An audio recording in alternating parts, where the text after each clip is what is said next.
All right, welcome everybody to the next episode of the RF Generation Collectorcast. Why do I always say next episode? This episode. Current. Welcome to this episode, not the next one. Doesn't even make any sense. Anyway, I am your wonderful host,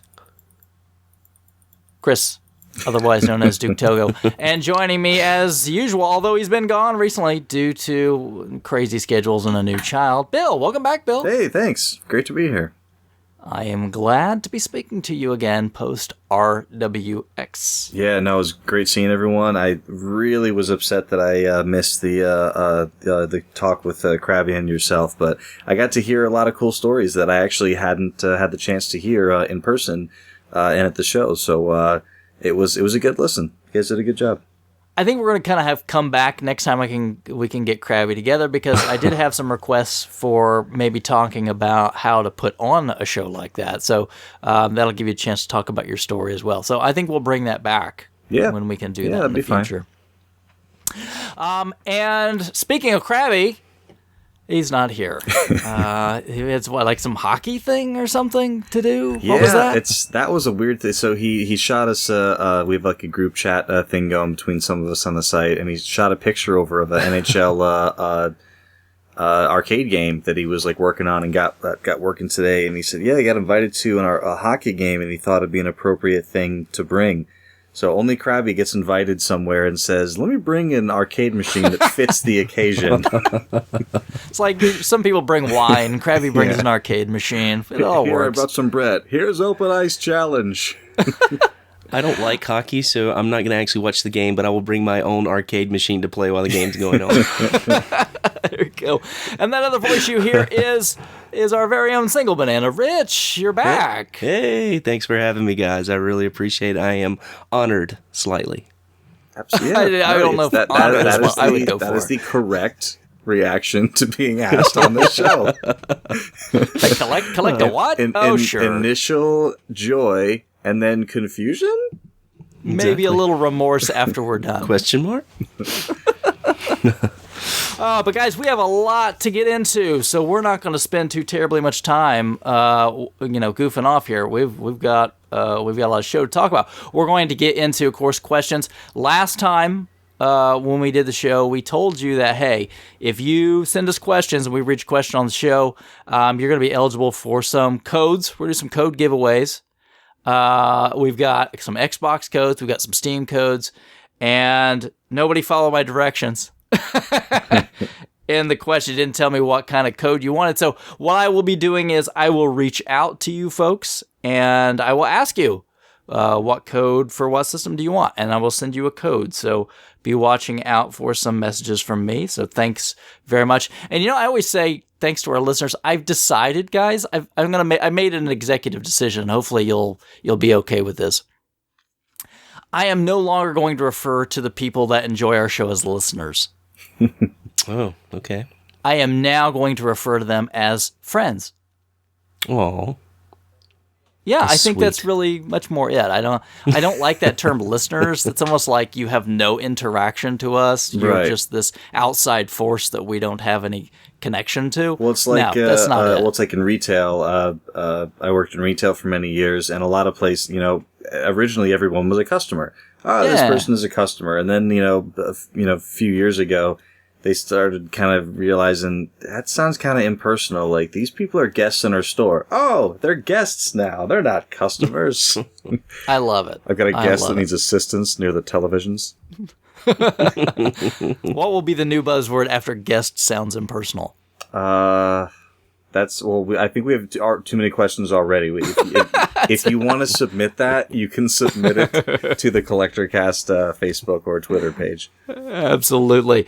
So again, I'll be reaching out to you, and Rich, since you're a guest, you're going to have to help answer some questions. So, Before I want to do that, I shall do my best. Yeah, I want to give Rich. I want to give you an opportunity because some people may not know that you're involved in another show, right? All right.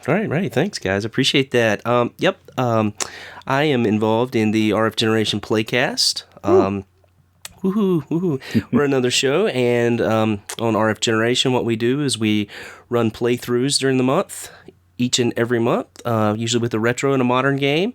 And we kind of get together at the end of it, the host, and talk about the game and sort of flush it out and have a lot of fun. And so if you're interested in games and playing games and you've played the games we have played, there will be spoilers, but please listen. We love it. We have fun with it. And I also want to mention that this December on RF Generation, we're doing a run and gun competition. So we'd like to have anyone, listener, any of you, friends. Friends of the show. Friends of the show, please join us at RF Generation. You can sign up for free. We're playing for a sweet trophy and playing Contra, Rolling Thunder 2, and Metal Slug 3. So it should be a good time. But yeah, please listen to our show. Again, it's RF Generation PlayCast, and you can find us on Podbean by just typing in PlayCast, and we're also on iTunes, Stitcher, and I think that's about it. So thanks. Cool. Thanks for letting me plug it. Appreciate it. I'm really excited about December. I've actually got big plans, Mr. Rustly Man and myself. Awesome. I've got the Play Choice 10, and I've got the Contra cart. So Russ is gonna make a trip over here. We're gonna set up like his little GoPro, and we're gonna film the whole playthrough. We're gonna throw it on his YouTube so you guys can see how bad we are at Contra and how long it takes us to get through it with 5 guys. Well, I'm really excited about this month, and I've even contacted the guys at Cartridge Club and trying to do a little friendly competition with those guys, and trying to get them to come and play with us. And I think I actually think Buried on Mars might be playing with us, so I hope you guys from the Collectorcast will join in too. So it should be fun. Yeah, for sure.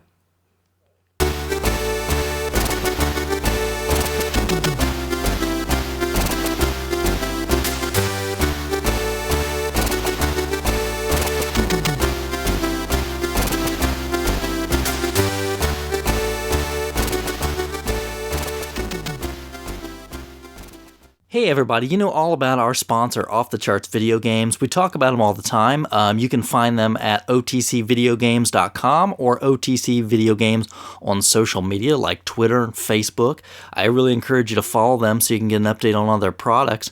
Remember that you can always use our discount code Collectorcast to save 5% on your purchases, but I want to tell you about a couple new things that are going on with OTC Video Games. As usual, you can still buy the great products that they've been selling, so used games, individual boxes, manuals. You see pictures of the actual items that you're buying, not just some generic stock photos. Buying from them, if you buy over $50 worth of product in the US, they're going to give you free shipping. They also buy used games and consoles. You can get with them. You can turn that into store credit or cash. If you sell them more than $100 worth of items, they're going to give you free shipping of the stuff to their store. So it's a great deal.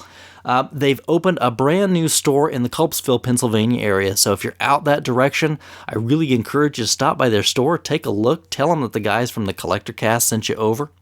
I also want to mention something new. They've got a nice new clothing line that's available through their website, so kind of cool video game related apparel.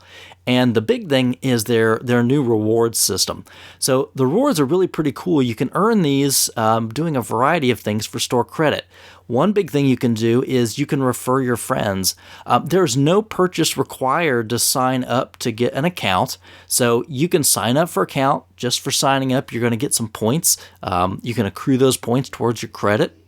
And if you make a referral, your friend will get 5% off their first purchase, and you're going to get 500 points, which is redeemable for $5 in that store credit. So again, keep that in mind. No purchase necessary. Refer your friends. It's going to help you get some free store credit. So again, just a quick reminder, you can find them at otcvideogames.com or on social media, OTC Video Games, Facebook, Instagram, Twitter. These guys do great work. I really recommend that you check them out. And don't forget our coupon code CollectorCast.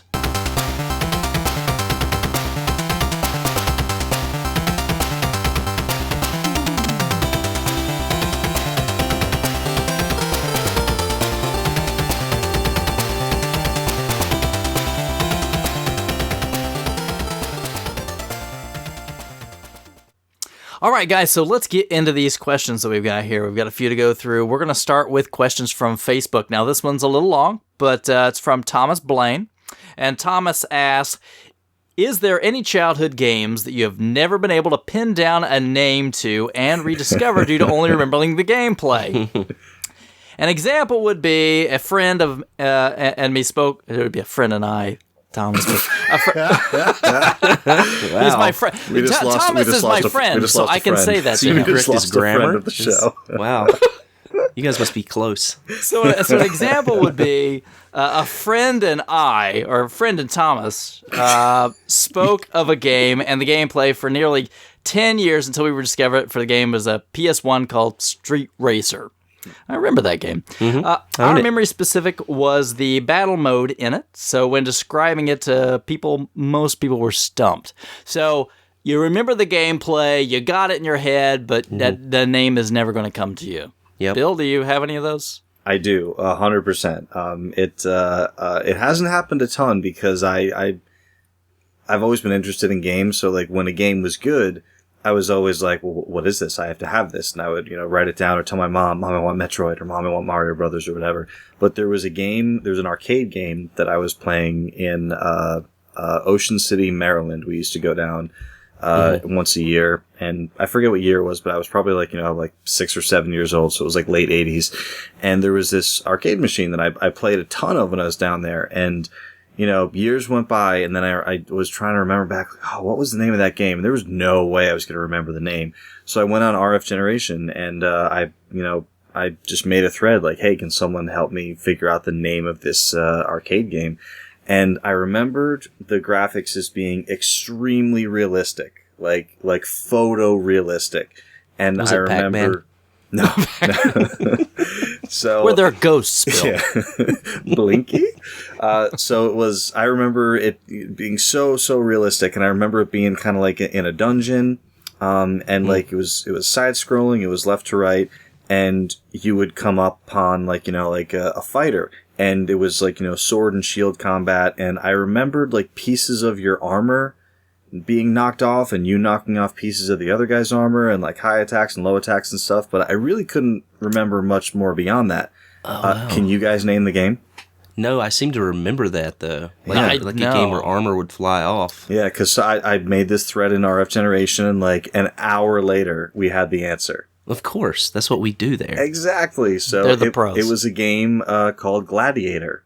Gladiator. I don't know. And Wow. I don't know if it's a popular game or not a popular game, but now that I have the name of it, and I have my main cabinet over here, it's something that's been added to my favorites, and now I can play it. So it didn't happen a ton, but when you said that question, it just rang that bell of that that arcade story had happened to me. Cool. Yeah, I'm curious now that you've gone back and played it. What do you think now? The graphics are not photorealistic. A little disappointing, maybe. One of the things that Crabby had said once we kind of were chatting about this in the thread, he was like, it's amazing how much your memory of a game will be painted, just by your idea of the experience you had with it, and then when you actually go back and see it, it's like, oh wow. The basics of what I was remembering was still there, but now that I look at it, I'm like, yeah, that's the game, but I remember it being perfect and and tense, and I was scared playing it because the environment looked so scary. And now I look at it and it's it looks like every other game. Rose-colored glasses. Yeah. How about you, Rich? I had a buddy that I grew up with, and growing up, one of his first systems, it was a PC, and so we did a lot of old PC gaming, and I believe he had an Apple. I can't remember, what it was. It's been so long ago, but he had this one disc, because it was a black floppy disk, of this game, and I never could remember the name of it. And it was this game where you had these two opposing guys with swords, and you would swing them at each other. And the one thing that I could really remember about the game was that you would basically you could swing around and cut a guy's head off. And, You had like a life bar, but you could like do this sort of like spinning attack where you would spin around, and if you hit the guy at the right time, you would lop his head off, like no matter like where the life bar was, and you would win the match. And then this little goblin would come out and like kick the head around like a football, and drag him off the screen. Did they make time killers for Apple too back in the I don't think so. But for years, I could not. I'd kind of stored this game in the back of my memory for so long, and I was thinking back, and I was like, oh man, that was such a cool game, And I finally figured out what it was. I mean, thank goodness for Google. You can just type in guys with swords, goblin kicking head across screen, and you can find out what it was. Do any of you know what game this was by chance? Any guesses? No, doesn't ring a bell. You should check it out. It's a game called Barbarian, is what the name it was. They stayed up all night thinking of that title, much like Gladiators. Yeah. So it's a really like neat like early game, and just being so sort of ultra violent for that early of a game.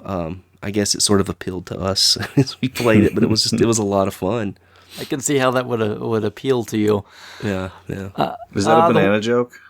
No, I didn't really make that pun. I couldn't see if you were winking or not. Wink. The one that stands out. You, Chris?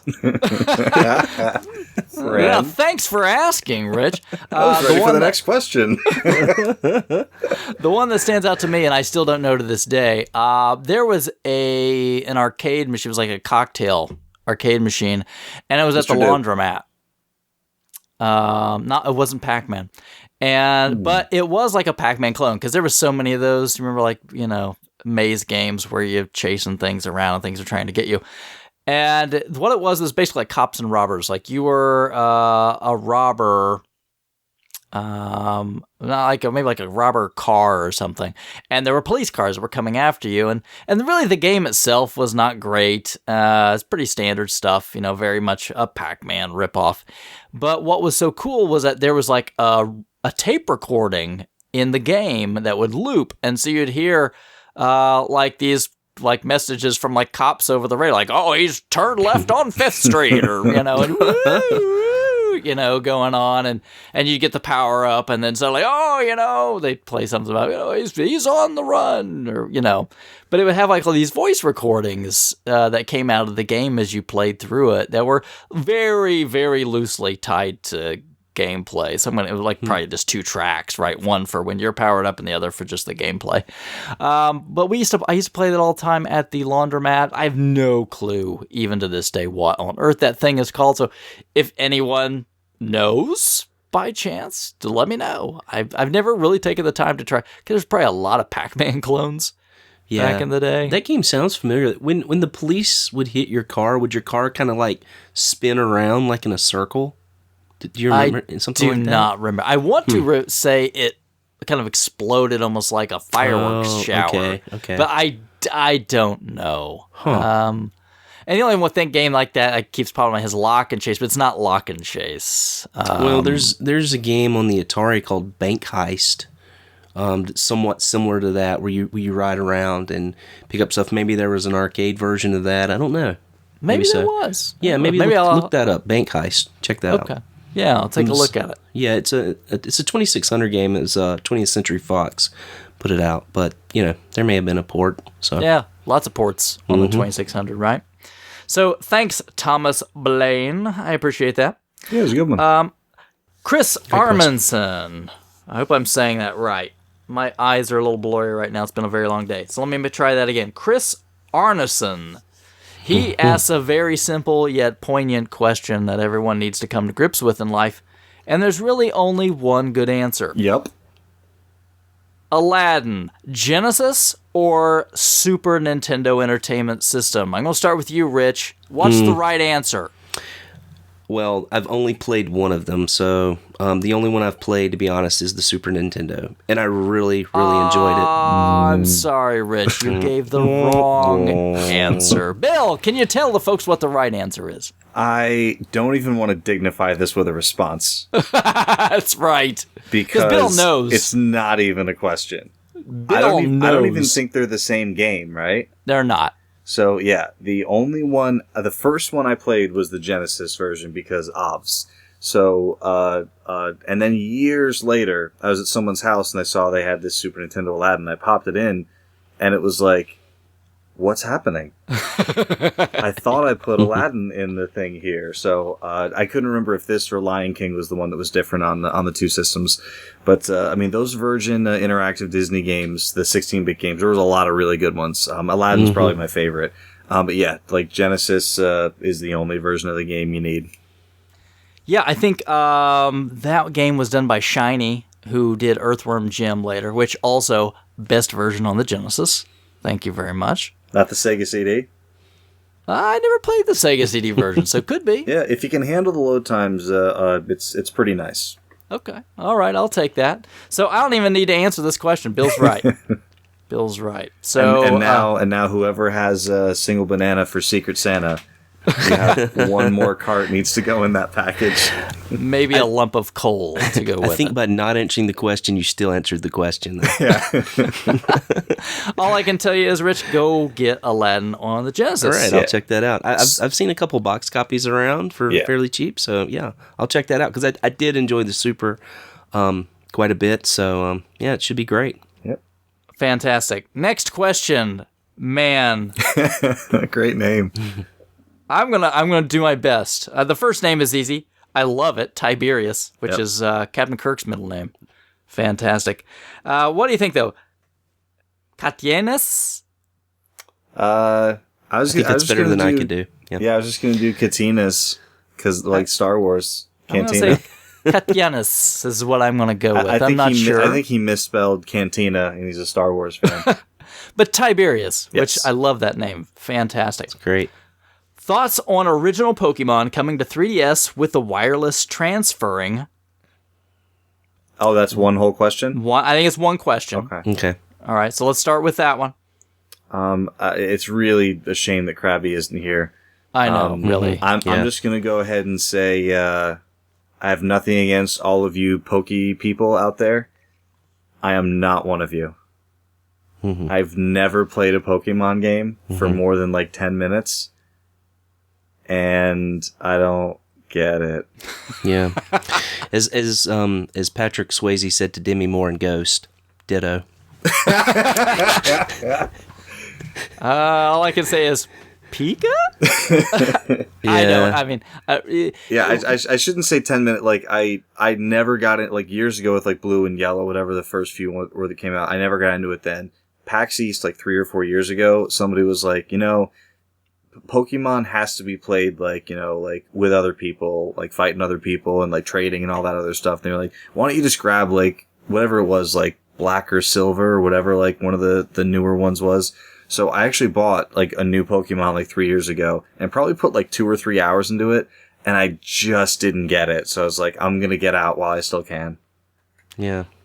I think it's just you had to be there sort of thing, and then, it was a big deal. It was just probably a seminal moment for people of a certain age, and I was in my 20s, Same when here. Pokemon was a thing, so I just never played it. My brother was really into it, and Yeah. we're Mine like too. 13 years apart, and like I was in my 20s and I couldn't stand anything my brother was into because he was my younger brother, right? That's just how you Right. treat your brother. Stupid Tamagotchi. So yeah, but my kids are watching it on TV now, so they'll be into that. I was which is curious cool. about that because you guys mentioning kind of having to be there, which I kind of agree with that. But I'm wondering, like, kids who are just getting into gaming now, can you get right into Pokemon right now, or do you kind of have to have some history with it to be interested in it? No. There are kids at my daughter's school. My daughter comes home with Pokemon cards that kids have given her.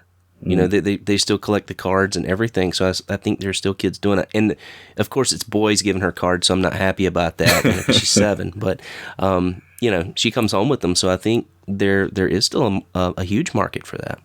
Okay.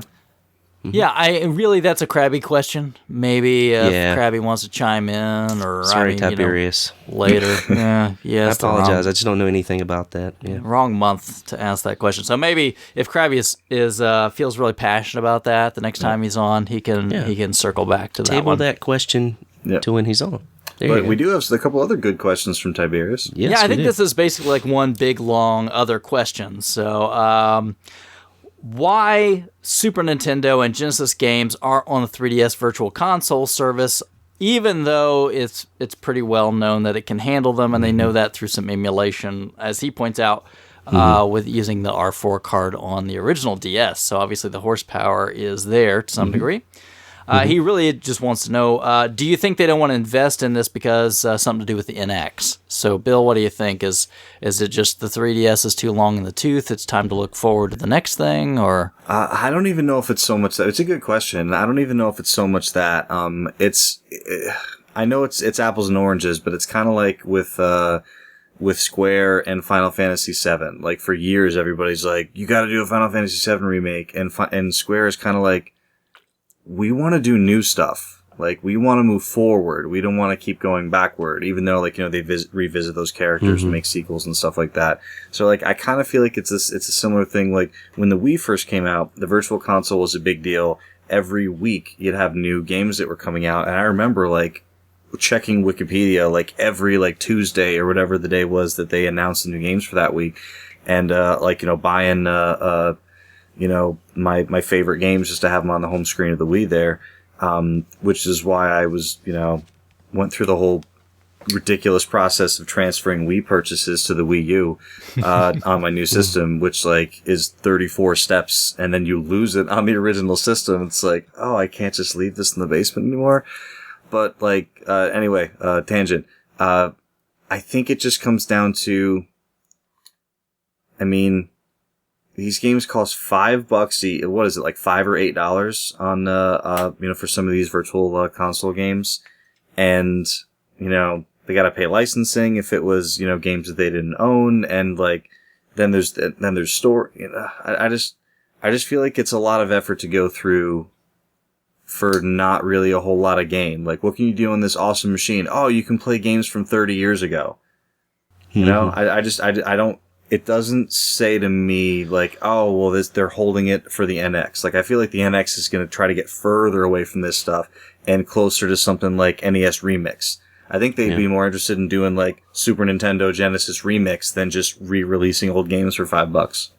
Yeah, yeah. And to me, as we've seen with the, the 3DS and the DS, those systems are more sort of marketed at younger kids now. A lot of those are. I kind of feel like, I always see younger kids with them and, playing them all the time. And I just kind of feel like, I don't know if kids that young really want to dig into like Super Nintendo or Genesis stuff. It seems like, when you start really digging into like classic games is when you sort of get into college and things like that. You become interested in more sort of retro stuff, it seems like. So I don't know if the market's quite there for some games, for some really popular titles, possibly so, That's a really good point. Just, that, the people who want the retro games are the people in like the 30s and the 40s and the 50s. Sure. And that's, the vast majority of people walking around with that system is not that person. That's right. Yeah, I can look at it a couple different ways. You can definitely see, kind of like what you're talking about, Bill, that Nintendo has backed away a little bit from Virtual Console. If you look at the difference between what's available on Wii Virtual Console versus Wii U Virtual Console, it's a joke. A pathetic joke on top of that. On Wii, you had even like Turbo Graphics, you had Neo Geo, you had all Commodore 64 on that. And, Wii U, obviously the Wii U is not a great success, but yeah, they've kind of pulled back from some of that. Although, honestly, my feeling about it is it's kind of like when you go to see like the band that you love those hits from back in the day and they just want to play their new crap that you don't know. You know what I mean? Right. Yeah. Sometimes I kind of feel like that. I'm like, really, like, I do like the old stuff. So and for me this year it was Boston. Awful show. Awful show. Yeah, 'cause you're Really? just like, It what? wasn't good? No, it was awful, man. It was really Play disappointing. smoking! That's what you're doing the Yeah. whole time, right? Did they just bad. play? Was it because they didn't play very well, or they just played stuff you didn't like?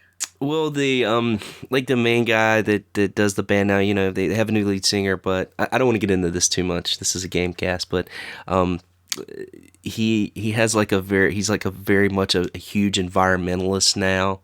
And so there was all of this like these like whales and stuff like space. You know, Boston's like a space theme, and there's whales in the background like What? swimming in the ocean. It's weird. It's like hard rock. It was just space What? whales, man. It was crazy. No spaceship guitars, just whales. Yeah, it was bad, and they were just playing. They just wanted to play their new stuff. They didn't cater to the crowd. I mean, know who you are, know your audience. You know, please Yeah. the people that spend money. You know, Yeah, Yeah. if you're You've had not, your if you're not time in going to the do sun, it, you know? just don't call yourself Boston anymore. that's right. Right? That's right. Yeah. Call yourself Call yourself New Boston doesn't play the hits, or Boston NX. How's that? or just the Commonwealth. Tea party. No, you can't do that. All right. Up next, Chris Roberts. Now, I want to say Chris Roberts from the Narc Podcast is a pro Contra player. So I Like, know you he's know what? listening. Well, you know yeah. what? Chris Roberts, come get some this December. Yeah. That's all I'm saying, because, buddy, I can play some Contra. Let me tell you, guy can beat it one man. Oh, I can too. I can. Okay, be- I all can. right. I I've can been through beat it it 5 times with one man without dying. Oh, it's on now. I can beat Bring it. Contra, where every shot that I fire from my gun hits the intended target. No wasted bullets. What, Chris Roberts? What? So December, I want to see it. Right? Yeah, I want to absolutely. see it. Bring it. Bring your I'm gonna A have game. to get really good at video editing to prove this. TAS. Just find a little TAS video, and that's me. No, I did that. It's gonna be in GIF form, just so everyone knows. But Chris wants to know what or who inspired you guys to do a podcast. So I'm sure we probably have our own individual sort of inspiration. So, Rich, you're the guest, and you have another podcast. So what inspired you? I do. Besides well, us, Oh, nah. Somebody's got an inflated ego. Yeah. But yeah, for me it was we were already doing the playthroughs. You know, we had been doing those for several months, probably at least a year, if not more. And I always felt like I would always post something like after the game was over, well, let's discuss this, let's talk about this on the forums, and no one would really talk about it, and I always felt kind of empty. My background is sort of in like literature, and so I always like to discuss, you know, texts and things of that nature. So to me, it was I was just sort of really inspired by other people who enjoyed the games and wanted to talk about them and really, you know, just kind of break them down in depth. And so that's sort of what really kind of fueled me to do the podcast that we do. That's it. Cool. Yep. awesome. Bill? Yeah. Yeah. Bill, I was so- asked. Yeah.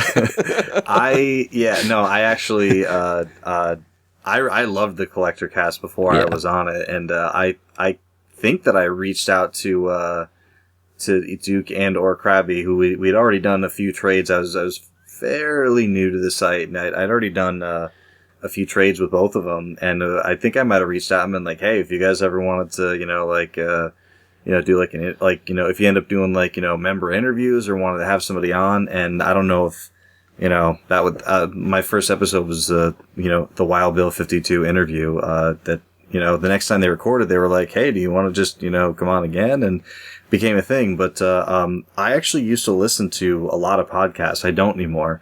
Mainly because of, it's not all because of time. It's mostly because of time. A lot of it's because there aren't any good podcasts, that like I've really like, once you find a podcast you love, like you want to go back to the beginning, like listen to them all, and like, you look forward to the next one coming out. All the podcasts that I used to listen to, like they all kind of faded into oblivion, and I haven't found anything new. I used to listen to Totally Rad Show, which was awesome. It was two guys and Jeff Kanata, who was my favorite. And I used to listen to like the Shack News cast years ago when I had a good cast on it. It's still a podcast, but it's bad. Joystick used to do a really, really great show, and then Joystick went away, so they don't do that anymore.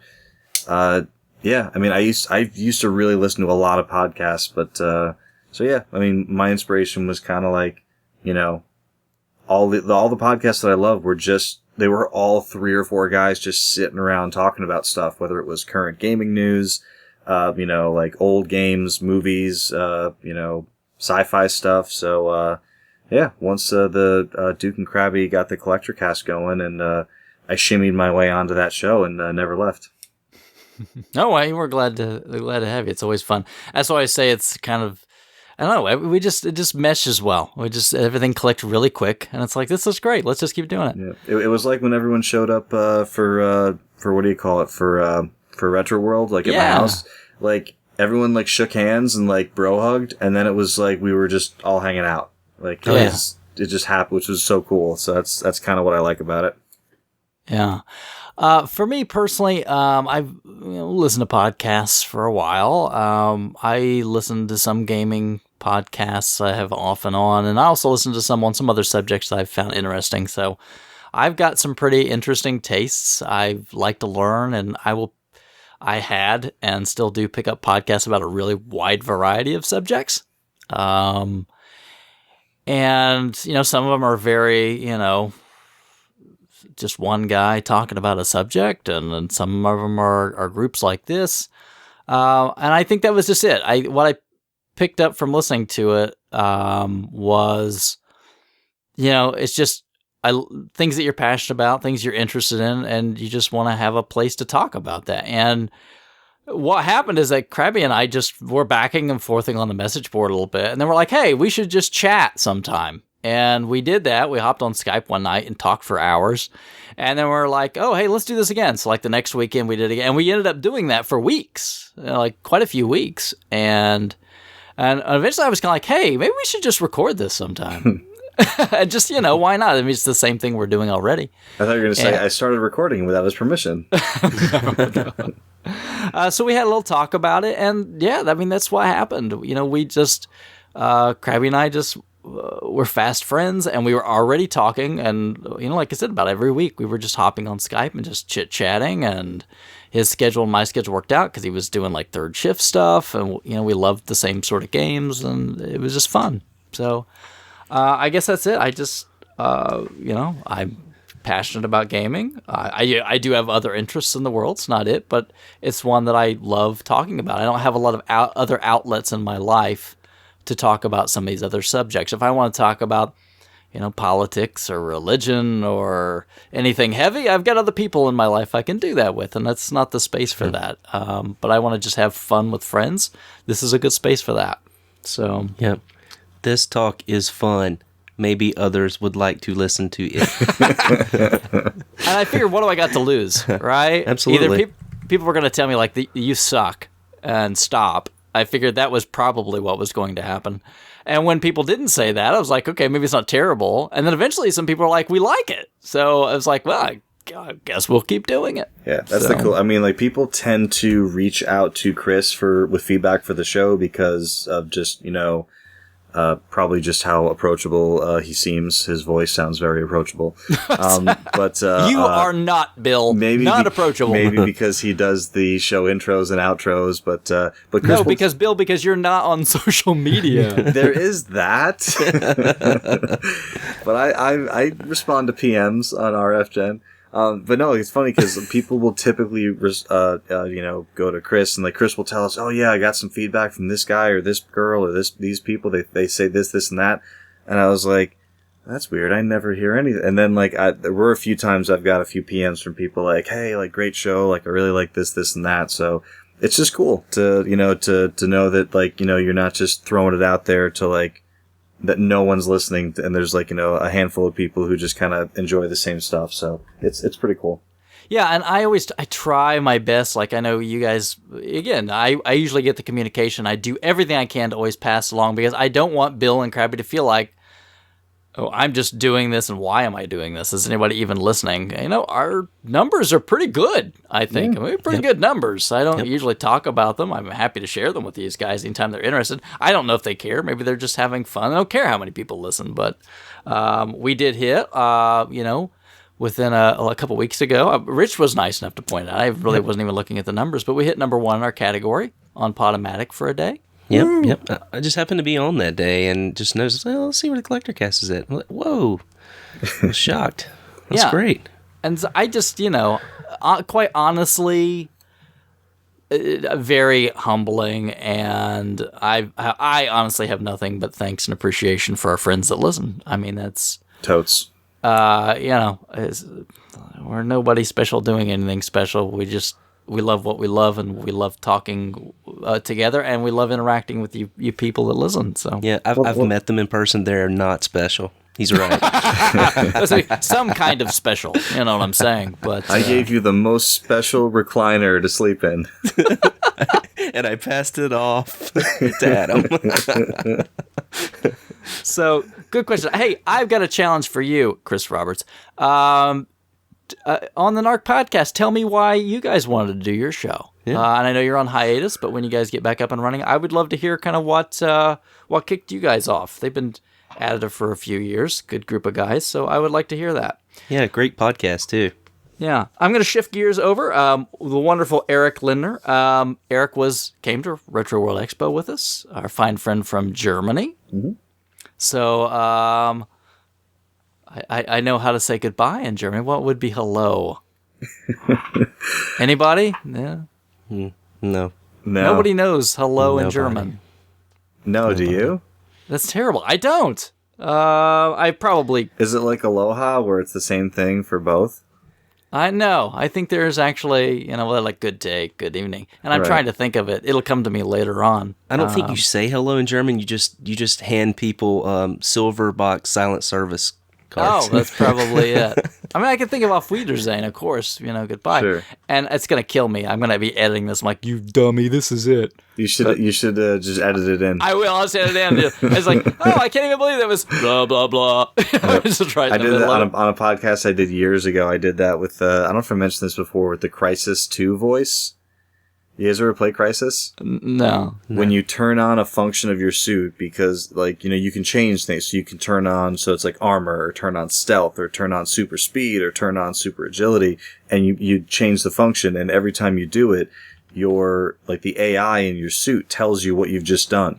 So it's this really deep, super deep computery voice that goes cloak engaged. And I kept doing that, in my talking about the thing.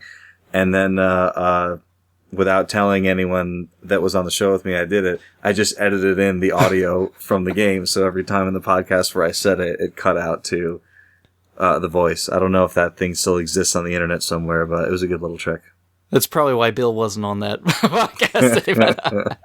I'm just kidding. No, I remember Guten Tag, right? Guten Tag. If you say so. Guten Morning. Is this what Eric has asked us? No, it's not at all. Close. I mean, we haven't gotten to that yet. All right, he says, please name the best 4-player game. I love this question because it segues later into our topic. I wasn't smart enough to put it at the end where it would naturally segue. I'm an idiot. But anyway, please name the best 4-player game of your childhood and some titles that you find always do the trick nowadays when you have some friends over. It's almost like he planned that question for us. But that's the topic.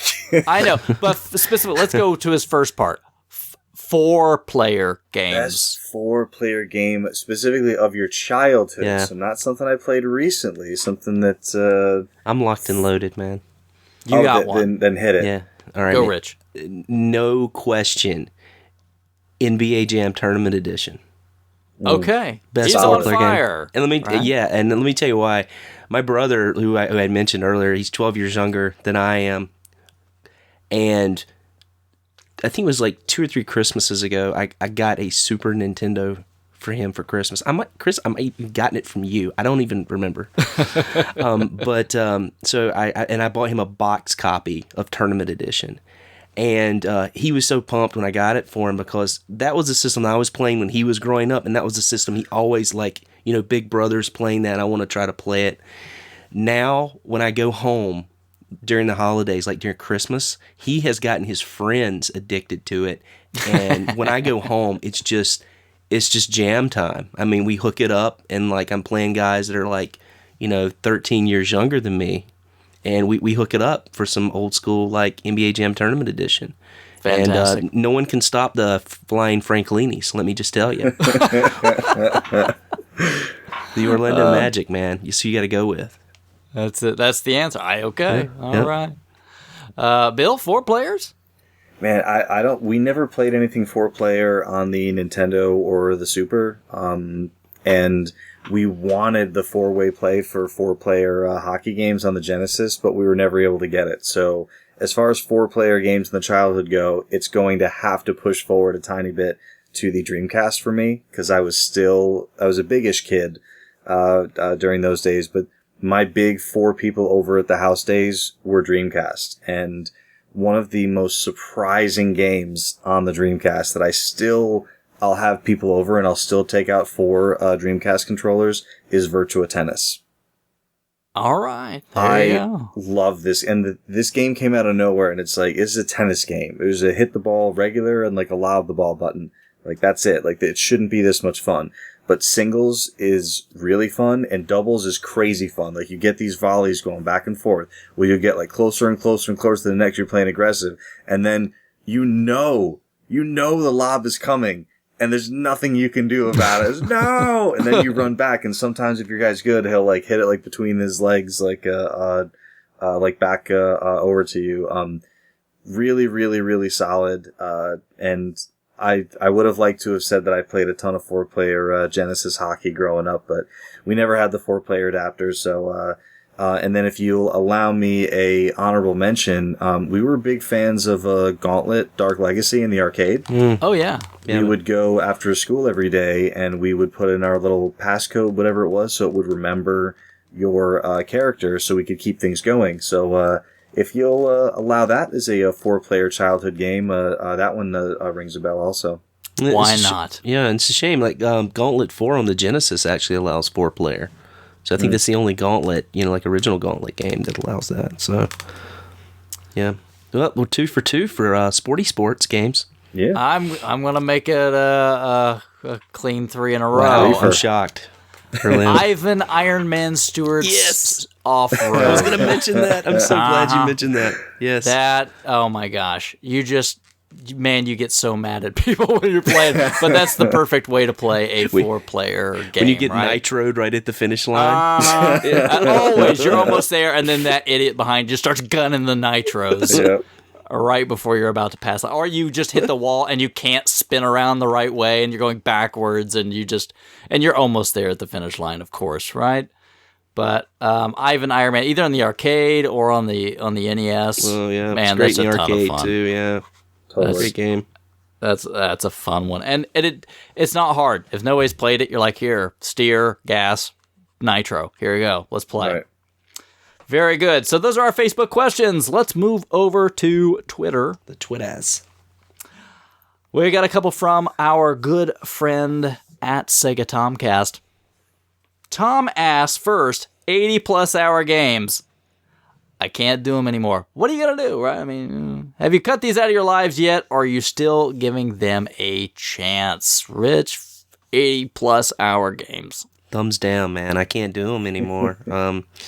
Too much going on in my life, kids, family, things of that nature, and of course, doing the playthroughs for the site. Just we try to keep our games usually under 25 hours or so, and that's mostly what I play now. So yeah, that's just, I can't do it anymore. It's just too much. How about you, Bill? This has been a long time thing for me. It's really, really difficult to do these games. So I can't say I've cut them out completely. They've definitely been reduced, hugely reduced. Like when Skyrim came out, I made the exception for Skyrim. When Fallout 4 came out, I made the exception for Fallout. But it's not just Bethesda games; those just happen to be my favorite.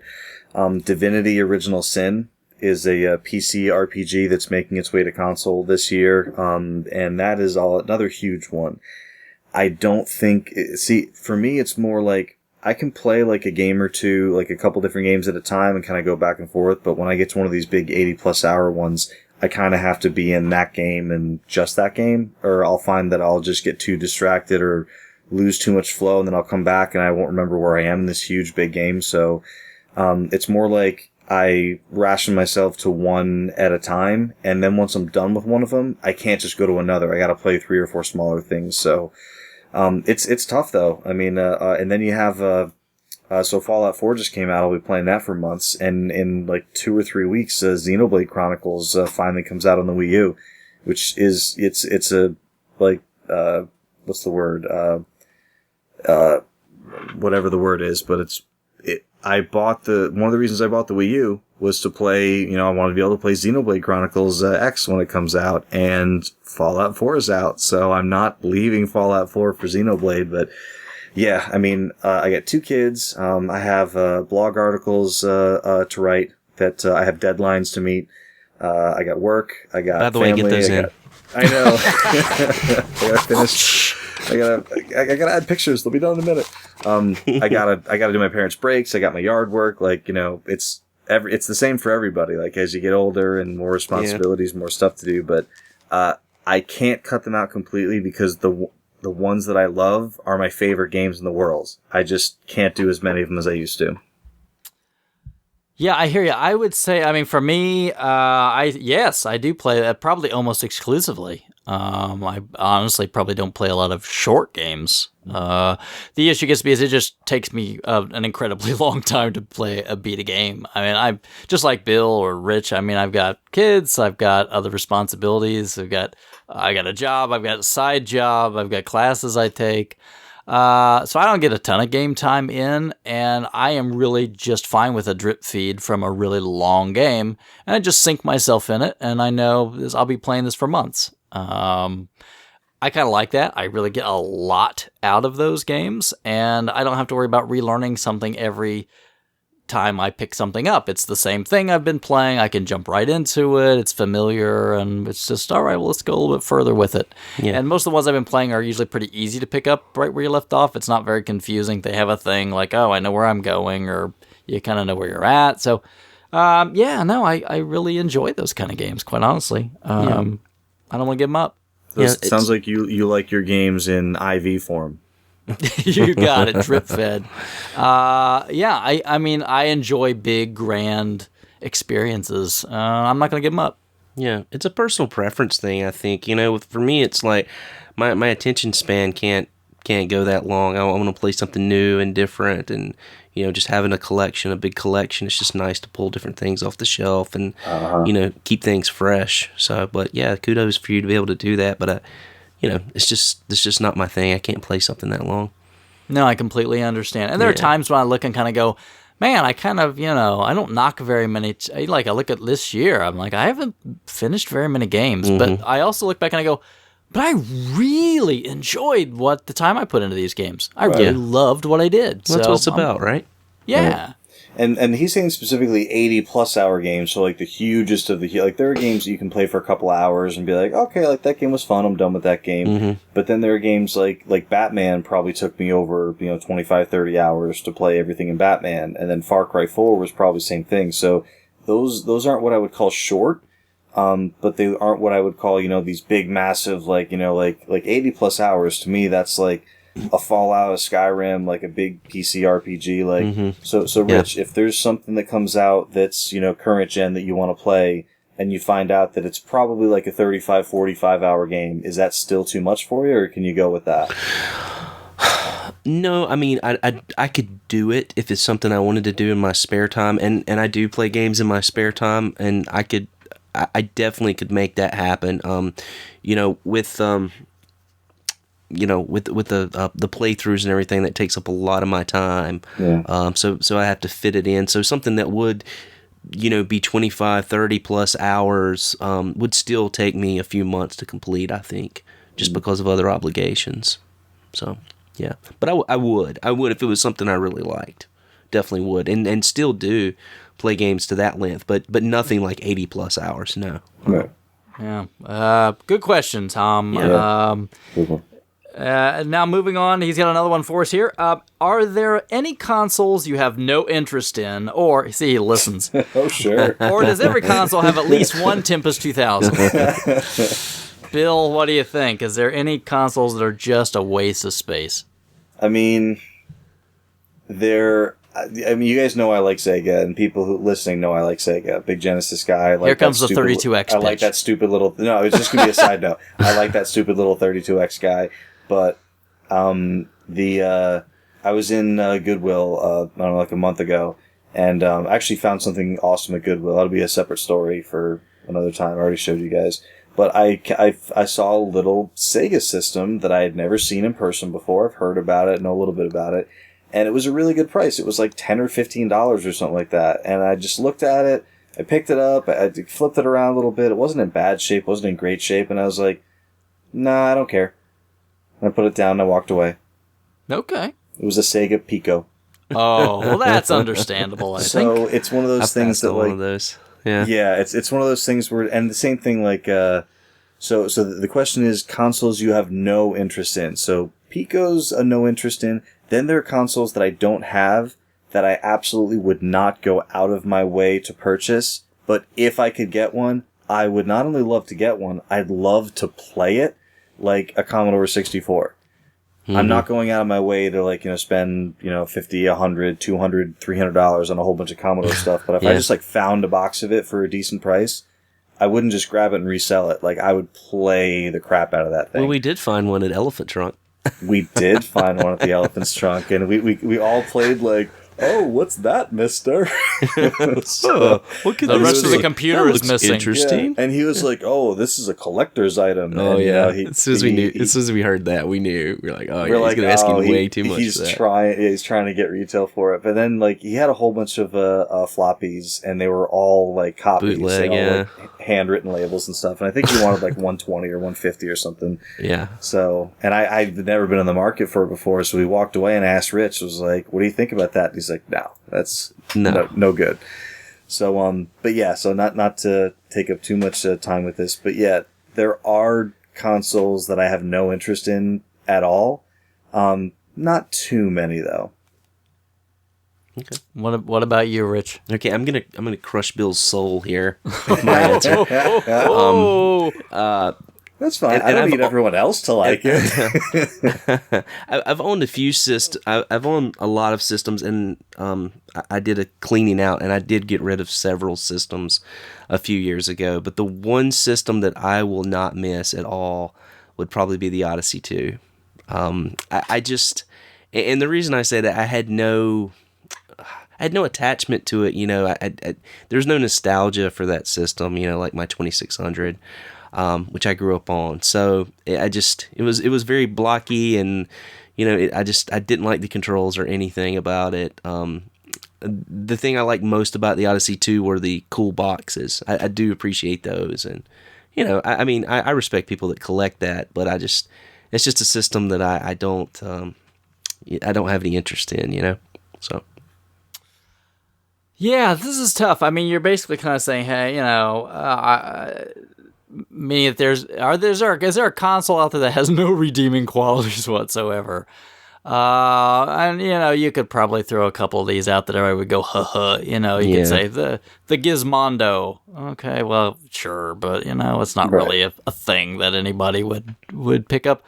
Or you could laugh and say, oh, like the Tiger Gamecom, it's a piece of poo. Right. Or like the Wii U. Oh, no. You just bought one of those things. I did. What a sucker. I know. Why did I do that? It's going to drop by 80% in 8 minutes. Yeah, pretty much. You just threw your money in a toilet. Come on. No, I'm kidding. I kid because I love. I wouldn't know. I won't have one for another 80 years. So. That's true. Rich has to wait till $20 in the bargain bin. Right. Or just play the Wii U games on Virtual Console on the NX. There you go. It'll never happen. No. I can't think of any realistic system that I think is irredeemable and that I would not want to be any part of. Are there systems where I've played them and I could say, I don't need that in my collection? You know, like I have a 3DO. Mm-hmm. Do I need to keep a 3DO around? I mean, not really. There's a couple good games there. I'll probably hold on to it because it's probably not worth the trouble trying to flip it or something. But, you get the idea, right? The question is what you have no interest in. It's not saying something that's not redeemable. I wouldn't say that the Odyssey 2 is not redeemable. I know some people love it, but you don't have any interest, right? Well, I think what he's saying, beside with the Tempest 2000 thing, is saying, hey, pretty much everything else in the Jag is not good. I mean, don't get me wrong, there's a couple other games that are good, but... that's why I only have a copy of Colibri. Colibri, yeah, that's a good game. There's a couple other 32X games that are good, but... Yeah, but there's nothing on the 32X. The only thing on the 32X that's better than every other console version, IMO, is Mortal Kombat 2. I like Tempo. Tempo is not bad. Yeah, Tempo, Colibri, those are not bad games. Mm-hmm. Just not... So, like Star Wars Arcade's good, but it's not the best version of Star Wars Arcade. No. So. Just don't play Knuckles Chaotix, whatever. The weird thing about Star Wars Arcade and 32X, not to hijack this to a 32X conversation... You would never do that. But you will. Why is Admiral Akbar's voice completely different? It's because they couldn't pay for the guy to do it. It's an officially licensed game. Like, does he not... Like, maybe the guy is dead. Yeah, but how does voice actor Joe control what Lucas can do with his voice that he already paid him for? I don't know. Maybe they had placeholder audio and they just never went back and fixed it. Because everyone knows what Admiral Akbar sounds like, and then he shows up in Star Wars Arcade, and they're like, "We need you to go and do this thing right now." Like, who is that? I know. He sounds kind of like the guy that was in the Millennium Falcon with Lando in Jedi. Yeah, exactly. Yeah, they got the huge lips and the red and blue outfit. Yeah. I had that. I had that action figure for whatever reason. Why would I pick that out? But I did. I don't know. All right, moving on. Tom has another one for us. Here we go. Not necessarily a question for the show, but it is. Yeah. And this is really a question for Crabby, but I'm going to answer it for him. Does DLC for physical games fall under Crabby's no-buy list because it's digital? Does everybody want to join me in answering this? 1, 2, 3, yes. I thought you were going to say Crabby's turned over a new leaf and the no digital policy is done. So you can send him all of the downloadable codes and all of the, prepaid, things that you have, because he's totally into it now.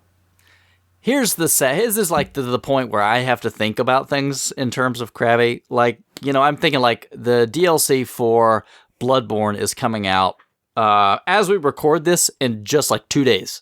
So it's just about to come out. And I thought, oh, Crabby liked Bloodborne. I bet he'd like to get in on this. And I had to think, wait a minute. It's DLC.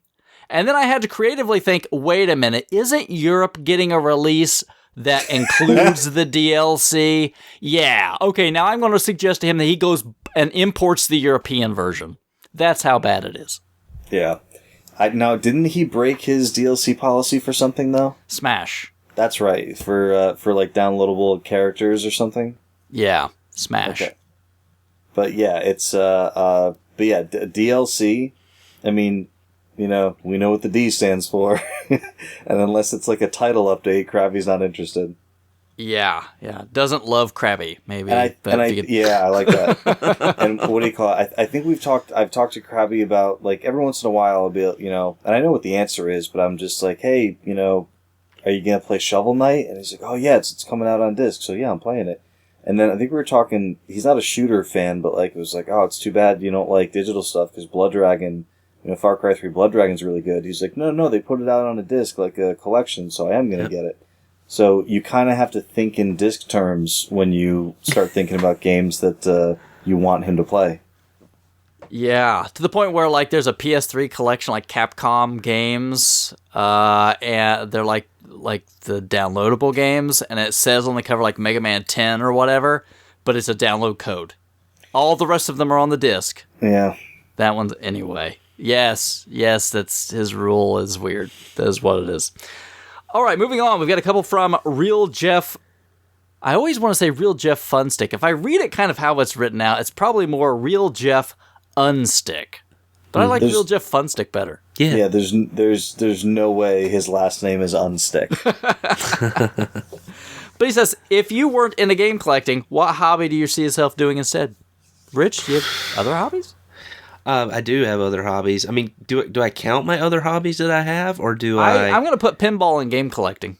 So you're going to have to rule that one out. Ugh. I collect vinyl too. I'm trying to think of something that I would do, like if I didn't collect. Probably more toys. I mean, I have a few like '80s toys around my game room that I just I kind of keep on my shelf. I've got Shipwreck and some He-Man guys as well, just for nostalgia purposes when people walk in. But probably toys. I'd probably be a toy collector. All right. Bill? If I wasn't into game collecting, what hobby? That's tricky. Excuse me. Sleeping, maybe? Yeah. That's a good hobby. Hammock building? If we didn't have kids, it'd be a great hobby. Oh my gosh. No, it's honestly, I really love travel. Okay. And I could probably use more exercise, so I would probably get into hiking a little bit. And like go, different places, see the sights, see parts of the country that I never seen before. I think that would be really cool. I thought you were going to say, I just want to go to different states and collect those state-shaped magnets. That was going to be your hobby when you traveled. No, the spoons, I think. You know what Thimbles. I do collect? Why not? I collect a hockey puck from every arena that I go to.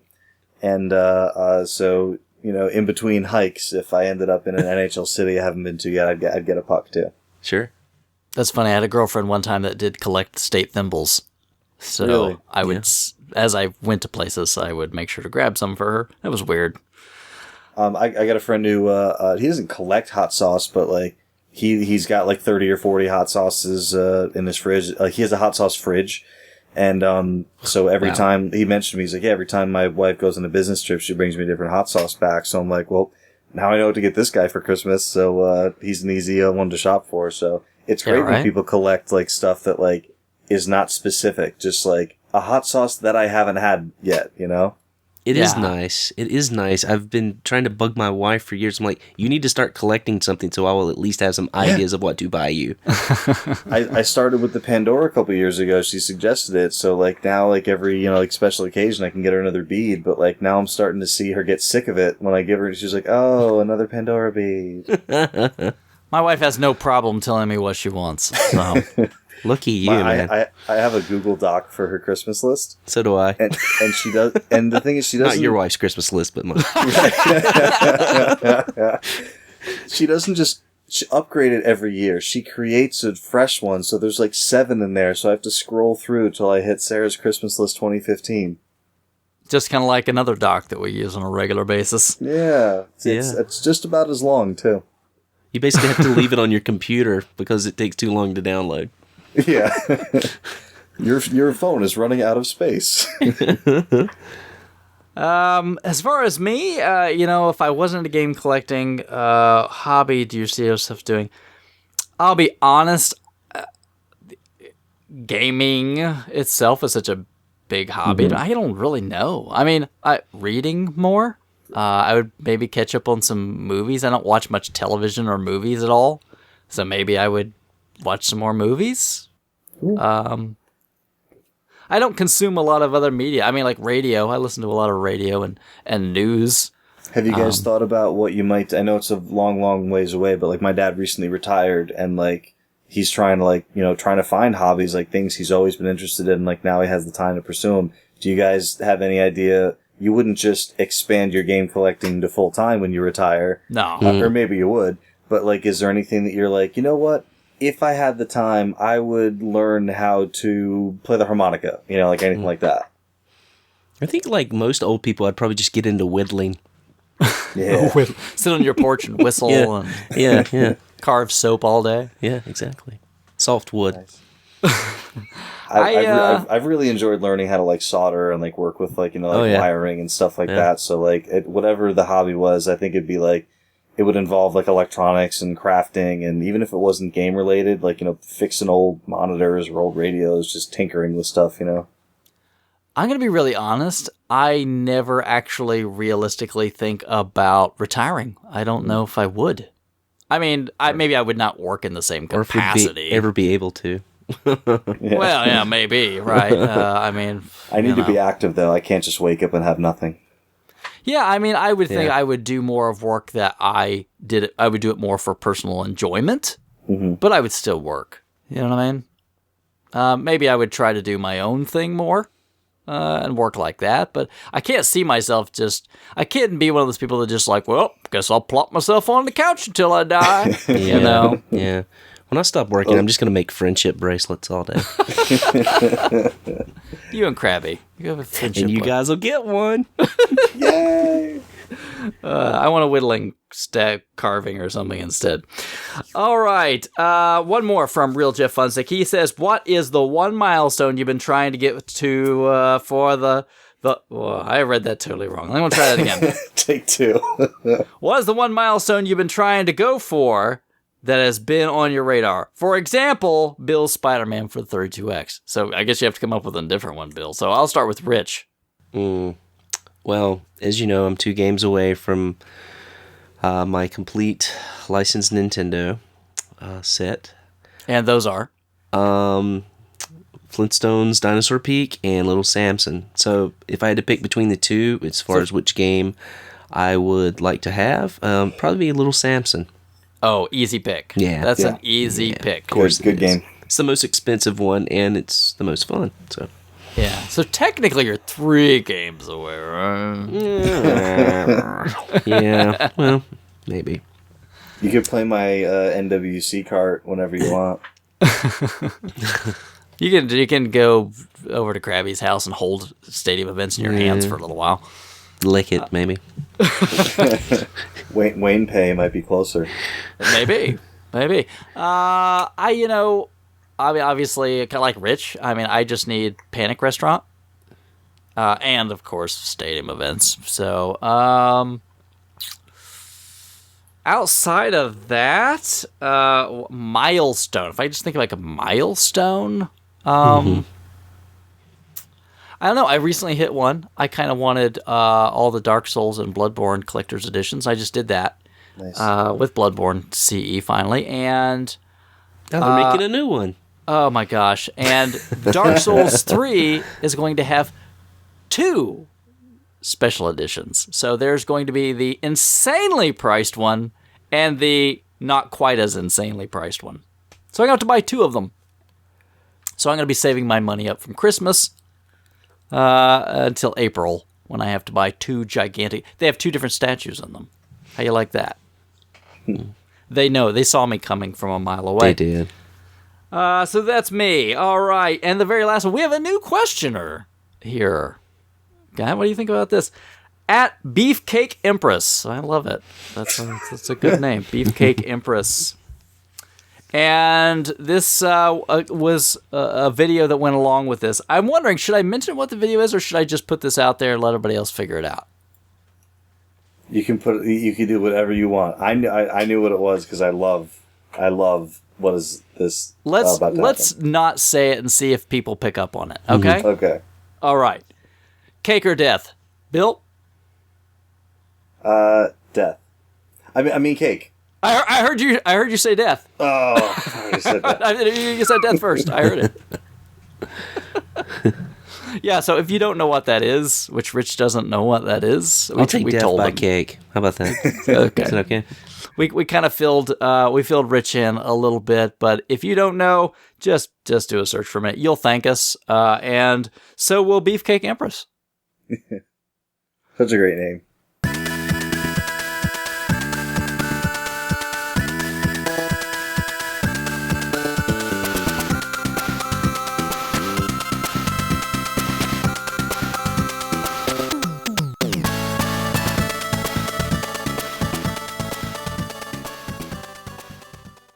All right, so we want to get into our topic. We kind of alluded to this earlier, but we are going to get into some of our favorite couch co-op games because the holidays are upon us, right? And one of the things you do with the holidays is your family gets together. You probably have cousins or brothers or somebody that you're going to sit down with. You want to play. You pull out the old games because you're the one that has all these. They come to you and they're like, all right, well, let's sit down. Let's play some stuff. And one of the ones that we go and pull off the shelf that we say, these are the great ones to sit down on your couch with some friends and go through. So we've picked probably about 3 or so each, and we'll kind of go round robin a little bit, talk about those. So I wanted to start off with our guest. I want to defer first off to you, Rich. So you're joining us. So what did you come up with first with your first great couch co-op title? For me, as a lot of people know, and I kind of wanted to go old school on my first one here. The one cabinet that I've always been looking for is a cabaret of this game, and you guys could probably guess from that because I've talked about it before. But there is nothing better to me than playing Warlords on the 2600 with 4 people with 4 paddle controllers sitting around the TV. People have so much fun with that. It is like the perfect party game. You can just sit that out at a party, and it's simple. It's very easy, simple, and just a really fun experience. Now let me go here. All right, you go there. Would you call this cooperative? Ooh, good point. No. Yeah, when we say couch co-op, right? This is very, very antagonistic. Everyone's cooperating in that they're all trying to kill each other. That's true. I didn't think about it that way, but all right. Let me go with the next one on my list. All right, I'm going to guess Rich has some backups anyway. I did. I've got a large list here, so I'm good, all right. man. We'll move on. We'll move on. All right, let's move on. Scratch that. I think one of the games that I really, really enjoy, and one that I played for the first time a few months ago, and I had to have it as soon as I played it. My buddy actually brought it over, and we actually couch co-opted it together, is the game Galactic Attack on the Saturn. There are several shmups, but they're not always 2-player, co-op. And so I really love Galactic Attack on the Saturn. It's also called in Japan Layer Section, and the name is very fitting for the game, in that you control your fighter, and you actually have your ships that come up to you on your level, but then you actually have a kind of a target that floats out above you, where you can pass that over enemy ships that are flying below you, or enemy turrets, or anything, big gunships, and you can actually lock on and fire at those with another button. It's really cool. So the game is sort of, you're sort of playing a shooter, but you're playing in 2 levels. Have you guys played this game? I mean, I've seen Galactic Attack. A lot of times I've not really played it. Mm-hmm. So I mean, when you talk about locking on and whatnot, are we thinking something kind of like Xevious sort of thing, or? No. Well, it is sort of the target. Yeah, it's like Xevious. It has like the target, but if you just kind of pan over these enemy ships, it will automatically lock on, and you'll hit a button and it'll fire missiles that'll go down to the second layer and hit those. Okay, so if Panzer Dragoon met Xevious, yeah, maybe, or you could say something like what's the game I really love? Oh gosh, can't think of the name of it. Forget it. I can't think of it. Like Rez, Dragon Spirit. Too. How you have like the 2 levels and everything. Yeah, mm-hmm. Something like that. Sorry. So I'm kind of curious, how's the game laid out? I mean, is it like your traditional sort of like X number of levels and only a certain number of continues, or how's that whole thing play out? I can't remember because it's been a while since I played it, like how many continues you do get on the game, but it is laid out that same way. Long levels with end bosses, various types of end bosses that are, I wouldn't call it a bullet hell, but it does, a lot of the bosses at the end do throw out quite a bit, different formations, lasers, and things of that nature. So yeah. Now, is it one of those games where I'm going to guess probably being the genre that is, you probably can't, there's no friendly fire, I'm guessing, right? No friendly fire in this game, unlike a lot of other co-op games. You don't have to worry about that. But, you just, it's a lot of fun to co-op. And like I said, I know the Raiden series and the Darius series. There's some co-op shooters. Those series typically are co-op, or you can choose to play them co-op or single. But this one's a lot of fun, and just kind of wanted to include it, just because probably not a lot of people have heard about it on Saturn. That's true. Saturn didn't get nearly as much love as it deserved in the States, I think. I mean, I was always a huge Saturn fanboy. Day one, idiot that bought it for way too much, but still loved the Saturn and a lot of fun with it. I really should pick that one. I see it from time to time. I don't think it's probably that hard to track down, right? No, it's not. And it's not excessively expensive. I think I picked up my copy for around $20, but I think that was a fairly good deal. But yeah, if you see it, you need to pick it up. It's a great shooter. So I'm curious, did you guys beat it? No, we didn't. No. I mean, when you say shmup and you say, "Did you beat it?" There are not many times you can answer, "Yes, we beat it." unless it's a game where you can just keep continuing. Yeah, sure, definitely. All right, well, that's a good one. And I'm going to guess that probably a lot of our friends out there that are tuning in may not have Galactic Tac, and they may want to check that one out. I'm going to guess, though, if $20 or something, it's probably really not any more affordable to import the Japanese version like a lot of Saturn games. Right. They're basically the same price. So from what I've noticed, so do yourself a favor and give your Saturn some love. It's probably been a while. You'll probably need to change the battery if it's been a while in your Saturn and set the clock again, but beyond that, you'll be okay. What about you, Bill? Number one for you? Yeah, I mean, this was a tougher list to put together than I had kind of originally thought, because I love co-op games, but then when you sit down and you start to think, okay, I was thinking specifically couch co-op. So, like, the ones that immediately came to my head, I was like, oh, that's not couch co-op. Unless you have two TVs and you just happen to be sitting on the same couch. Yeah. Like there's games that you can play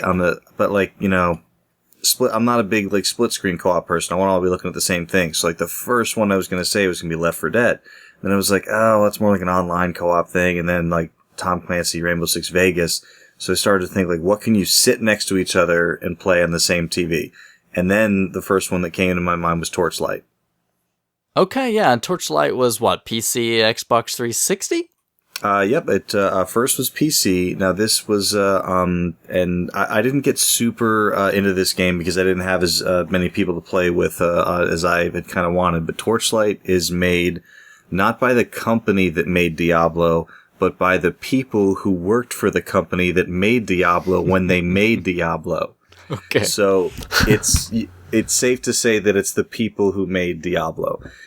So it's you can already tell what kind of game it is, but it's designed to be more accessible and less kind of like highbrow PC, like mouse and keyboard. It's designed with the controller in mind.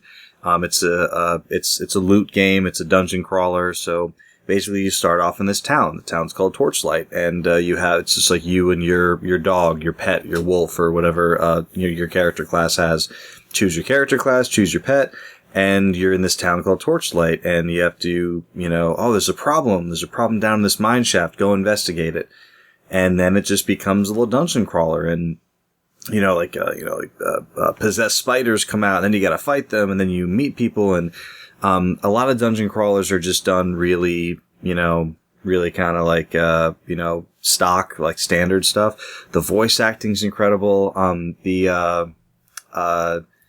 The art style is very interesting. It's kind of got like a over exaggerated like blockiness to the characters, and like unproportioned like like guys with like arms like 3 times the size of their body and everything. And it's just a cool game to play on the same couch without having to split the screen up. So kind of like a gauntlet, like we were talking about earlier, where everyone's on the same screen, different powers, different classes.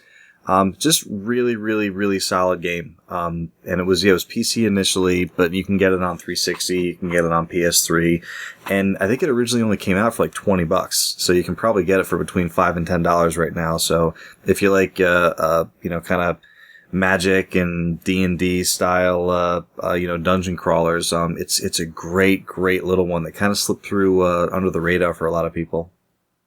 And I want to say that's one of the ones that made that Xbox One backwards compatibility list that just came out. I think that's made the first round. It may have. I don't own it digitally, so I didn't see it pop into my games ready to install list. But I wouldn't be surprised if that one's on there. Yeah, I think so.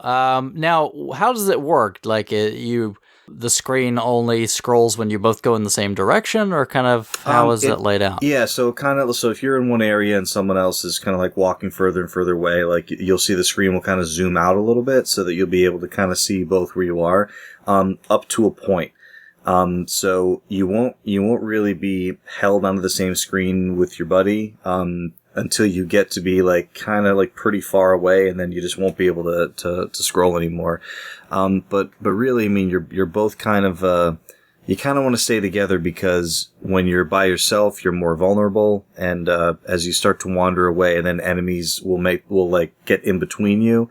So then it becomes harder to attack as a group. So, I've never really had, any time in it where I was like really waiting for the other person to get closer to me, or if they were waiting for, me to get closer to them. So the game kind of compensates when your distance gets a little bit further away from each other. I got it. Now, is it like leveling up, or is it like a loot game, or what? Oh yeah. It's imagine like Borderlands. Like Borderlands was designed to be like a Diablo type game, but just in a the idea was like a first person shooter, and the RPG had a baby.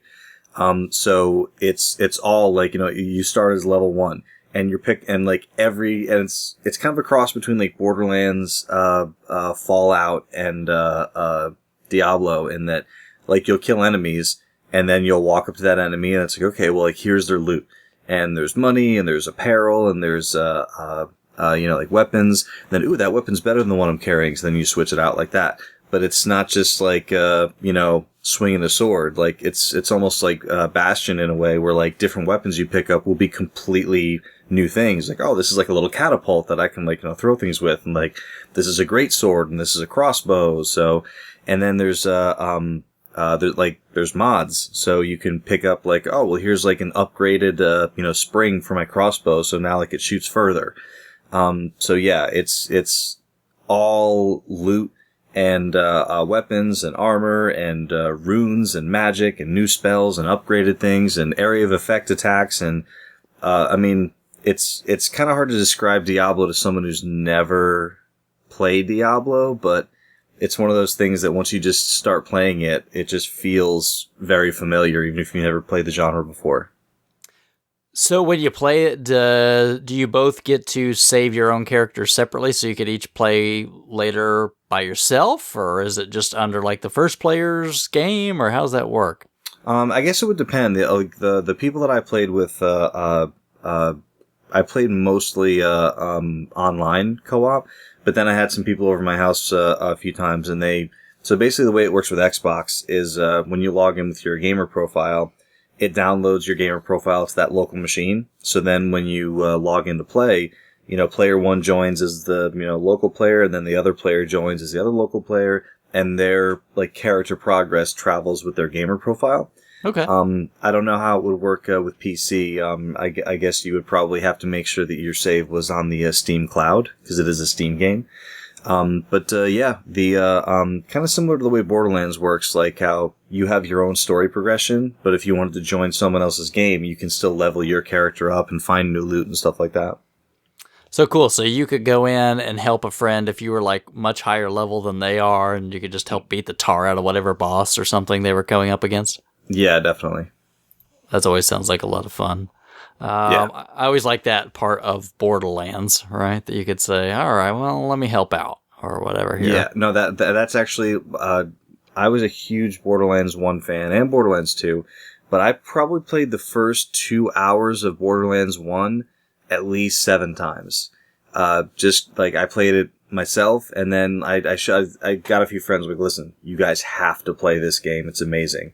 So then when they bought the game, I was like, here, let me help you through the beginning of it. And I must have done that for, 6 or 7 other groups of people. So I played the beginning of that game a whole ton. And, and then even when you're level 30 or 40 or something, and then like a new player wants to get in and you're like, hey, jump in my game. You'll be level 30 in a couple minutes. Yeah, it was always a pretty fun game to play through.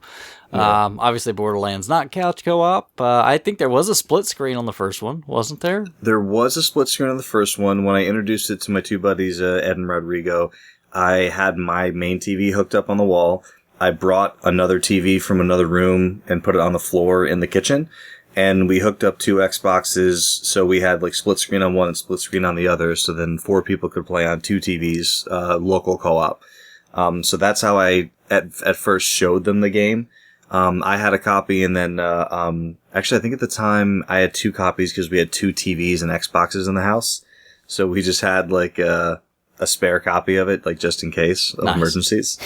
So then when that, like, I remember we played the first like not even hour of it, and Ed put the controller down and he said, "We're going to buy this right now." And they went and bought 2 copies. So I love it when that happens. Mm-hmm. I love it. Okay. For me, I'm going to start off with a classic. And I think this is the best version of this game, and that is Final Fight for the Sega CD. Ooh. Good call. You can get Final Fight for, there's Super Nintendo, obviously the arcade, which I guess if you had the arcade machine, great, good for you. But specifically, I picked the Sega CD version because it had all 3 of the characters and perfect beat 'em up co-op, right? It's very solid. Yeah, it's great game. It's the version I played most when I was young, so I didn't have anything to compare it to, but Final Fight CD is the one that I always played. Yeah, I think even to this day, if you ask me, it's like my go-to version of Final Fight to play. So, I guess I probably don't need to tell the world about what Final Fight is or how to play it, but I mean, Cody, Guy, or Hagar, Cody's girlfriend, Hagar's daughter, is kidnapped by the Mad Gear gang, and you have to go through the city beating the tar out of everything under the sun to save her. Very simplistic, kind of the granddaddy of that style done well. I mean, there were some ones that did before. It was Double Dragon, those sort of things. But Streets of Rage. Yeah, but I think this was kind of the one that set the template really in place. Yeah, absolutely. With special moves and all this kind of stuff. I mean, I think Double Dragon was really close to that. Again, good. But Final Fight for the Sega CD, why do I say Sega CD version? Again, all 3 characters. So the Super Nintendo version only had 2. And you could get Final Fight Guy, which replaced Cody with Guy, but you still only had 2. Mm-hmm. You never had the choice of all 3 characters that you could play as. And you could not co-op the game. It was 1 player. Yeah, and that's true. It's another huge downfall of the Super Nintendo version is, Final Fight 1, not co-op, which makes no sense. No, I didn't realize that. It's almost like Double Dragon on the Nintendo. Exactly, where, again, on the Master System, you co-op Double Dragon, right? Because, it's Double Dragon. Yeah, they brought co-op back in Final Fight 2 and 3 for the Super, but it was not same thing, like Double Dragon 2 on NES, right? You got co-op back. 2 and 3, yep. But, and also, of course, with the Sega CD, you had, the arcade music on the CD. So, I mean, of course, the sound is completely fantastic. All the samples are there, so all the voices, when you're beating the crap out of people or sticking somebody with a knife or whatever, you know what I mean? So you beat the crap out of Poison, you hear that, everybody kind of knows what those sounds are like. You have way too much turkey in trash cans, your favorite weapons, and ridiculously cheap bosses, of course, like Sodom, which is he's the one I hate the worst out of all the bosses. That's the samurai, game. Right? Yeah. Oh yeah. Yeah, he's so ridiculously cheap. But like each guy has their own special move, right? So, I always like Hagar's basically like that. Roar, roar! He does. The spinning fists of fury. Yeah.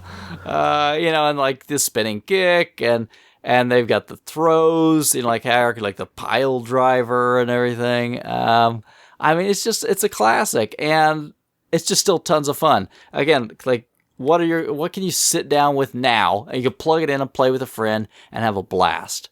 And to me, Final Fight CD is definitely way up there. Solid. Nice choice. Very good. So, round 2, Rich. Round 2. What you got for me? For round 2, I'm going to go with a game that when I came up to Retro World Expo, I was picked up by Russ Lyman, for those of you who know him, and I was really happy to see that he had just picked up this game when I went over to his place, and that game on the NES is Jackal. Love some Jackal. Oh, you've got Bill hooked already. Oh, you had me at Jack. Love Jackal.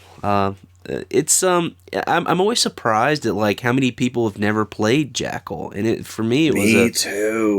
was such a staple of my childhood. That is a game that my friend and I played all the time. While you're talking right now, if you want. But I equate the game if you've ever played Choplifter. It's sort of like Choplifter but with Jeeps. In that you do, you blow up these houses and you rescue these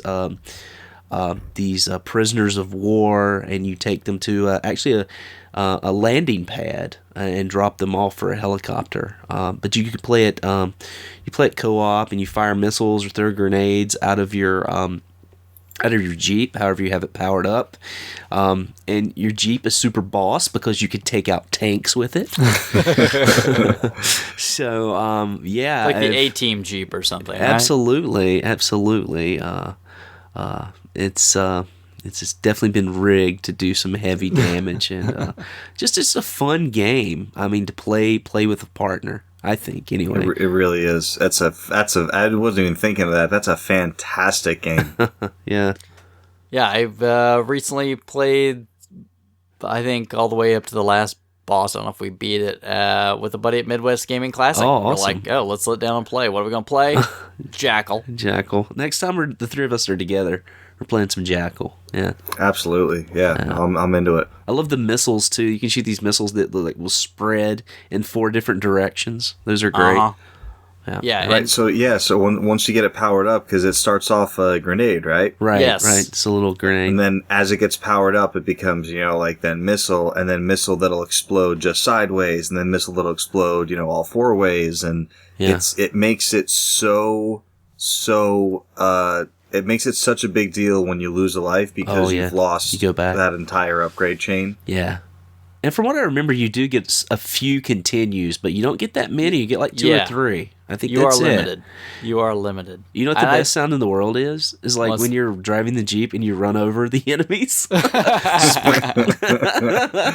It's not a splat sound, but it's a very like... I know. I can think of it in my head. How do you describe it? Very computer generated splat. It's great. Yeah. Squeak. It's like a squeak almost. It's great. Yeah. And it's kind of violent for the time, I guess, right? I mean, you're running dudes over. Yeah, I suppose. But do you you fight with your friend for the guys to pick up so you can get the power ups? Oh yeah, absolutely. You constantly fight over power ups, and I guess this is something we should mention. Like the power ups are gotten. I think from what I remember, there's a guy that like blinks. Is that correct? Isn't there like one of the prisoners that sort of blinks or something like that? Yeah, nature? like Yes. out of the houses. Yeah, It once you comes blow out the of a house special open, house, and then right. like each guy, each, and they don't run out all at once. They wait till one of them is securely in the Jeep before the next one comes out. Yeah. For whatever reason, but yeah, like there's like a glowing guy, and then you have to drop them off at like the helicopter that's just the waiting pad. there for evac. Right, exactly. And that's what I was saying. It reminds me a lot of Choplifter, and that was a game that I played in the arcade so much. And that was the kind of game I love to hate. It was so hard, but I still love playing it anyway. But it was the same premise. You would blow up a building, like the prisoners of war would come out, you would land and pick them up, and then you'd have to take them back to your base and drop them off to score points and that nature. So, yeah, sort of the same thing with the Jeep. I don't know, that Jeep must be like a clown car or something. I don't know if it gets all these people in it, but it does. It's amazing. Well, you could take out tanks and carry like 10 prisoners. Yeah, I mean, it's amazing. But yeah, great pretty good Jeep. co-op game. Yeah, and cheap. Right, so cheap. Yeah. On the NES. See, probably $5 or under. Would you say? Yeah, I would say so. It's Oh yeah, easy. bargain, Yeah, bargain that's an bin easy stuff. cart Yeah, and totally worth it. absolutely. Yeah, even if you don't like to collect NES, you should have Jackal in Absolutely. your library. All the Silverbox games, really. Not a bad decision. I would agree. Yeah, no, Jackal. That's a really good pick. I don't know why that one didn't pop into my head, but I'm totally on board with that one. I get it. Yeah. Bill, number 2. Yeah, I'm gonna go back to the NES for this one. And this is one that just my brother and I used to play to death. And it's just one of those ones that we can still just pop up and play. And, there's a lot of these on the NES, but just for some reason, this weird one, like, sticks in my head as one that we always just had a blast with. I love Legendary Wings. Yeah, Rich, no, you like Dragon Spirit. Sorry. I do. Dragon Spirit's my favorite. And the thing is, like, we didn't play, and it's only because, like, we played it to death when we were kids. And, like, we had Life Force and we had, a whole bunch of others, but just something weird about these, winged, whatever. I don't know what the backstory was. We didn't read the manual or anything, but, like, these, like, dudes with wings and guns flying through this, like, alien world with lots of, like, humanoid faces opening up and shooting, like, tractor beams at you. Yeah. Yeah. And it was like, it was like top down most levels, but then like you would get into these areas where it was side scrolling and you could still fly. So it wasn't like platforming. So like once you got down to like where you want to surface, you just started walking and then you would just like press up and like now you were flying again. So it was just like a different, different kind of, environment traversal. But it was one of those things where, we would just, it's just like, it's a pretty stock Nintendo shooter. It's just one that I don't hear people talking about as much as the others, maybe because it's, everyone just likes the others more, but something about this game that, my brother and I, like, we would just play it over and over again. We just liked it a lot. Yeah, I mean, like you said, a lot of people will bring up, like Life Force or whatever, which, I mean, is good. But yeah, you're right. Legendary Wings doesn't get a lot of hype. And I remember playing this. There was an arcade version of this. And I remember playing it in the arcade before I played it on NES. And the NES version is pretty much the arcade version. I mean, it's very accurate. I mean, I don't know if it's because I played played the NES one, but like a lot of times I grew up on the NES version of something, and then I'll play the arcade version, and I'm like, oh, I like the NES version better. And it's 100% like that with Contra. Like it doesn't even it feels like it doesn't even feel like the same game. It feels like the arcade version is a hack of the NES game. But yeah, like Legendary, like I don't know if it's art style or if it's it's not terrible. It might be because it's not terribly difficult because if it were difficult, me and him wouldn't have been able to beat it. And like a lot of the games that are difficult, like we probably just got frustrated with and stopped playing. But you know, Life Force and Legendary Wings were the two ones that we would always just sit down and play together. Besides Jackal, which Rich already mentioned, but yeah, it's and again, like in the spirit of like trying to come up with games that like people wouldn't normally just reach to for co-op. It's another one that's relatively inexpensive. I think you can find it pretty much, you know, any place where someone's got a bunch of loose NES carts. And if you like shooters, it could be worth an interesting look. It took an odd spike like a few years ago in price, and I don't know why that was, but for some reason it did. Do you remember that? I don't know, but it's back down again. I don't know why that happened. It was very strange. Angry video game nerd do a video on it or something. Something like that. It seems to be what always everybody gripes about, driving the prices up on everything. I mean, now that you met, I just did a quick, video game price charting search on it.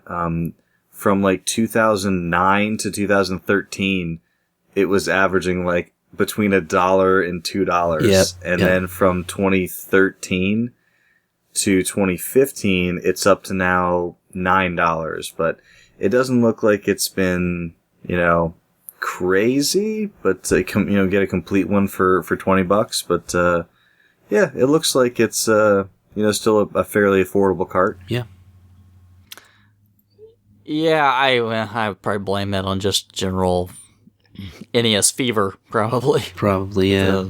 But yeah, I mean, it's a really good game for the price, and I guess that's what I say about most of the NES library, right? If you want some great playing games, tons of cheap games are really good. I mean, you could play for hours and hours on just the cheapy bargain bin level games and have a great time. But yeah, definitely one you don't hear about. I'm trying to remember who put Legendary Wings out, and I can't think of it right off the top of my head. It's a Capcom release. Capcom. Yeah. Yeah. It does kind of remind me a little bit of Forgotten Worlds, which came out later. I don't know why exactly, but yeah, it does have, at least in my head, some. It's not really the same sort of game, but I don't know why they're stuck together in my brain like that. But yeah, that's really good. Did you play a lot of Legendary Wings, Rich? Not a lot, but I do recall the game growing up. I remember it being quite frustrating for some reason. One of the tougher shooters that I played, and so I didn't put a lot of time into it. But it's definitely one that sticks into my memory. Like you said, the giant MOA heads like floating around and stuff, and yeah. And it's the what do you call it? It's the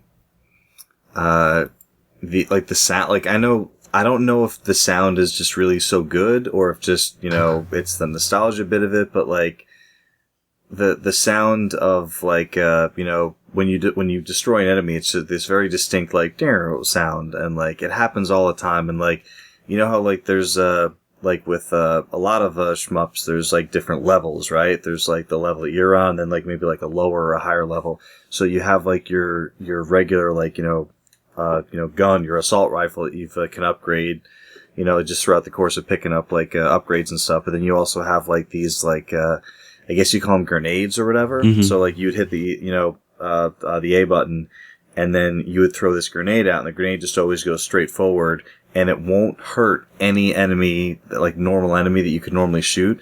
It's to hit like the stuff on the ground, and I don't know, I just the music was great.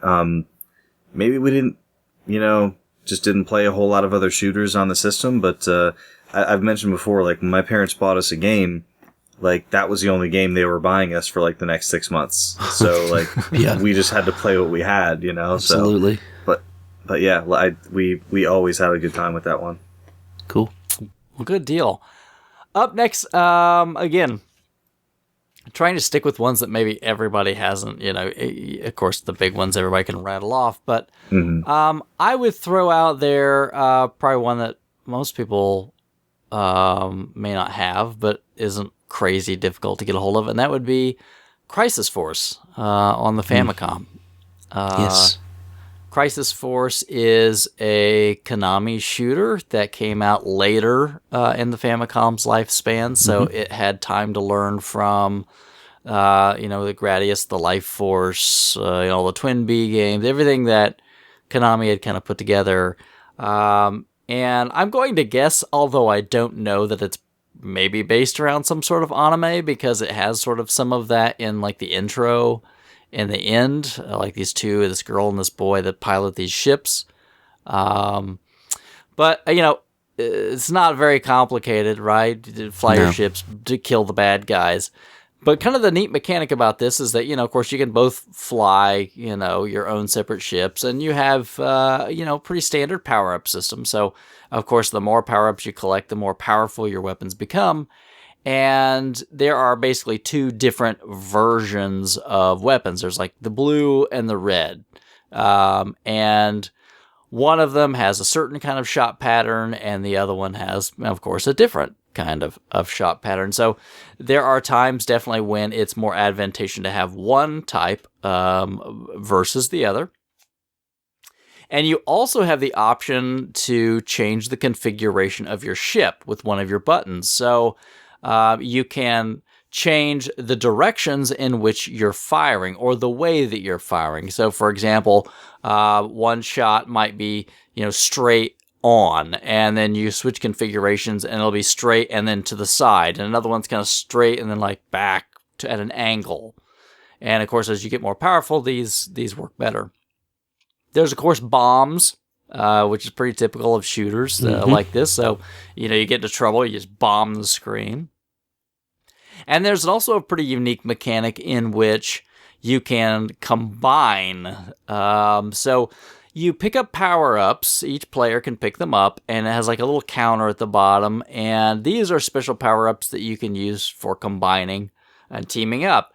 And once you have enough of these, whenever the players touch their ships together, and it doesn't matter who does, either side can touch the other one, because like a red ship and a blue ship, they combine to make like a mega ship. And it's kind of interesting how this works, because what happens is one person will be in control of flying the ship, and the other person is in control of the shots, and they can choose which direction to shoot in.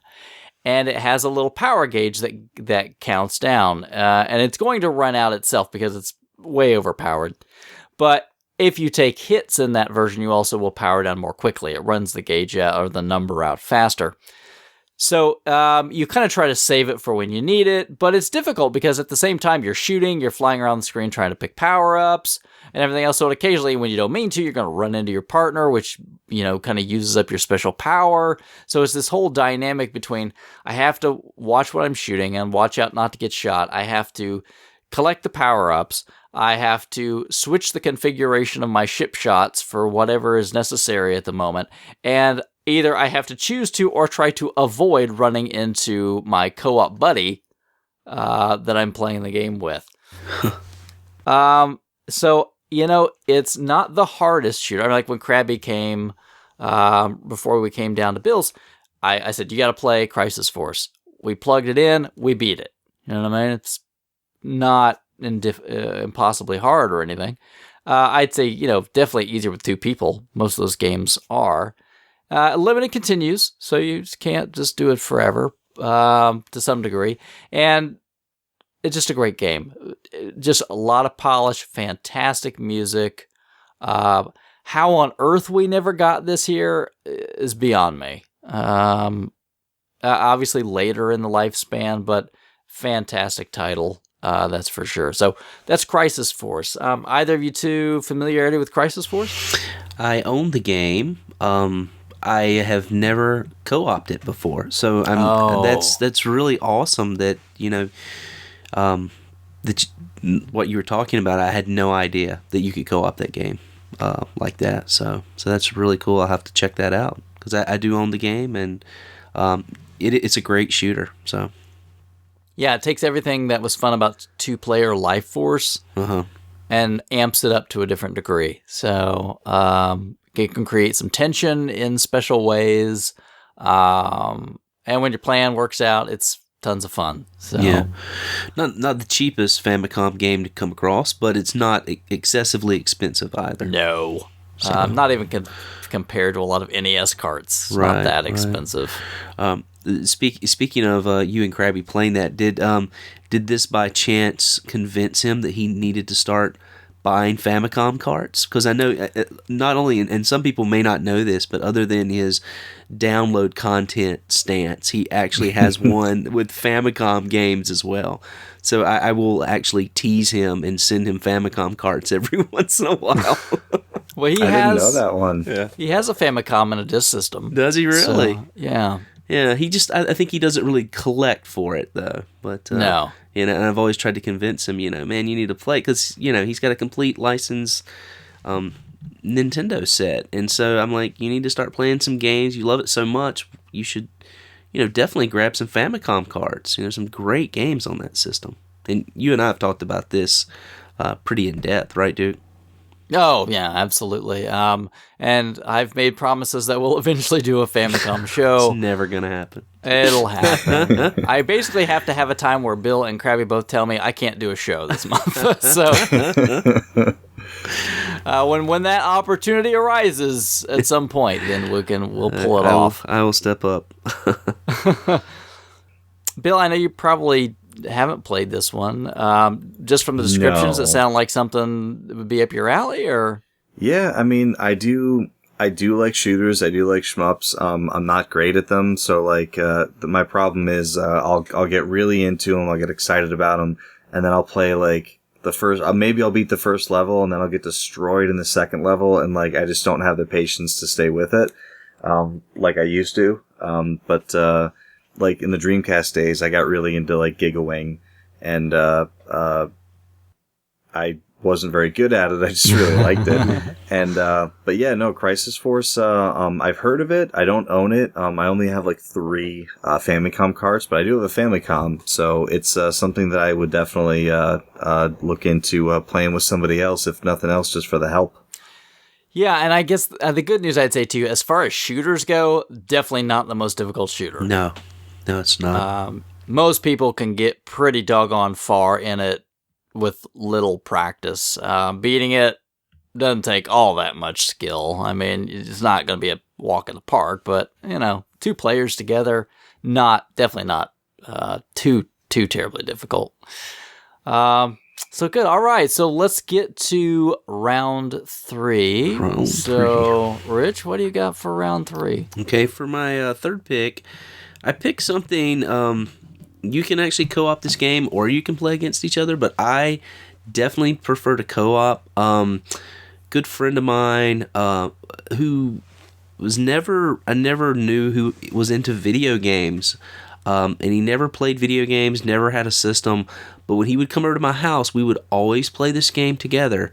And this was Star Wars Battlefront on the PlayStation 2. Mm. So what better time to mention it than now with the new one coming out?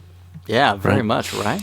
Yeah, but it's just such a great game, especially to co-op, because for those, I'm sure a lot of people played the game, but for anyone who hasn't played the game, you basically you start out playing as like basically one of maybe 6 standard stormtroopers, and each one has different abilities. Some are just sort of your standard laser stormtroopers ground. Others are more sniper. You can get into vehicles, and it's just a lot of fun. Each side has, I think you start out with the same number. You'll start out with like 200 or 300 troops, and you just basically go until you decimate the other side. It's a lot of fun. You feel like you're kind of turning the tide in the battle as you play. And I love that about the game, and especially when you're doing it with a friend, as you watch that counter. Now, Bill, aren't you a fan of these games? Yeah, Battlefront is fantastic, especially Battlefront 2 on PS2. You like the second one better than the first one? That's the one that I played more of. Okay. So, yeah, I didn't, I've always had this thing about licensed games where like I guess there's just the stigma in the head where like they must not be any good and they're only putting it out to like make some money with the movie. Yeah. So whenever something comes out where people are like, no, it's really good, like you should really play it. I'm like, okay, well maybe I'll play the next one. So. But yeah, I played more Battlefront 2, and I was actually it was kind of when I was just getting into like PC shooters like Counter-Strike and Quake 3 and stuff. So I was waiting for like a PC version to happen. It just never did. Yeah, and it's nice. I mean, I like Battlefront 2 as well. Both games are equally as good. And I guess what I like about it is you don't play as some like decked out like superhero or some godly character. You play as like a normal stormtrooper, and you take over, and I think that's the really cool thing. You play as sort of the little man who takes over the game, and to me that's a lot of fun, especially when you're doing it with the buddy like on split screen. But I love the sniper in that game. I'll just when you get to know the different levels and the different boards, which are basic planets from Star Wars, and a lot of the battles that actually take place in Star Wars, just on a grander scale, if you will, in this game. But once you learn the levels, you definitely can figure out places where you can just like sit and snipe or do what you need to really turn the tide, or grab a vehicle where they're placed, and it's a lot of fun. Good deal. I had never played any of the Star Wars Battlefront games. I've seen a little bit about it. You should definitely pick up a copy on PS2 and check it out. It's a lot of fun. I think you'd be surprised because I think like Bill said, a lot of times, when with Star Wars, especially when they put out games, you never know what you're going to get. Sometimes you'll find a gem, but a lot of times you'll get something that's very disappointing. Wait a minute. Are you trying to tell me that Super Bombad Racing is not a good game? Hey, I own it. I like it, actually. I think it's fun. Yeah, what do you call it? When we got our PlayStation 1 for Christmas, we got 3 games with it. We got Final Fantasy VII, NHL 98, of course, and Star Wars Masters of Terrascasi. And that is the appropriate response to hearing that someone was given a copy of Star Wars Masters of Terrascasi. How much? I think you've mentioned this before. How much did you play though? Because obviously it was your Christmas present, right? So I really liked the game for as long as it took me to realize that like it wasn't very good. Yeah, because you could be like Boba Fett fighting Princess Leia. And... I just thought it was cool that like you could just be Luke with a lightsaber and like like deflect like like laser shots and like do like this. He had this like dragon punch with the lightsaber. Like I actually remember sometimes you really like a game, then come to find out everyone else in the world hates it. Yeah. Like I liked it, but like I probably only played played it for a few weeks, but like once you start Final Fantasy VII, that's all you're playing for a little while. So I don't know if I ever really went back to it, but yeah, no, it's I totally, whether it's deserved or not. I mean, there's been a billion Star Wars video games. Yeah. A lot of them have been good. When you look at like TIE Fighter and X-Wing Alliance, all the shooters, Dark Forces was good. Jedi Knight was good. But for as all the good ones there's as many bad ones, like Obi-Wan and just games that like you could tell were just kind of thrown out just to have something release around the time Episode 2 did or around the time Episode 3 did. So but no, it's Battlefront definitely. I mean, I've heard great things about 1. I played more of 2, and I think 2 was one of the first Xbox Live enabled games. Interesting. I think. I mean, don't quote me on that. Huh. I don't know. All right. So are you two hyped for the new Star Wars Battlefront game that's getting ready to come out? Well, I mean, you're talking to a guy that just bought an Xbox 360 today, so Is that coming out on 360? Probably not. I'm excited to watch other people play it in videos. How does that sound? Okay, you're not going to go get a PS4 tomorrow, is that what you're saying? No, I'm not going to do that. But from what I've seen from the trailers, I remember when the trailer first came out, Bill and I went back and forth about how awesome it looked. I think we were alone in our love for that, but that's true. Yep. But yeah, I did get really excited. Now, Bill, is this a buyer for you? It's not, but it's not for lack of thinking that the game's going to be any good. I think the game's going to be great. I think that the way shooters have evolved in the last 15 years, it's gone in a direction that's it caters itself much more to not only like the hardcore shooter fan, but it rewards the shooter fan that puts in the time. Oh yeah, right. And that's great. It's a mechanic or like a business mechanism that keeps people playing your game as long as possible.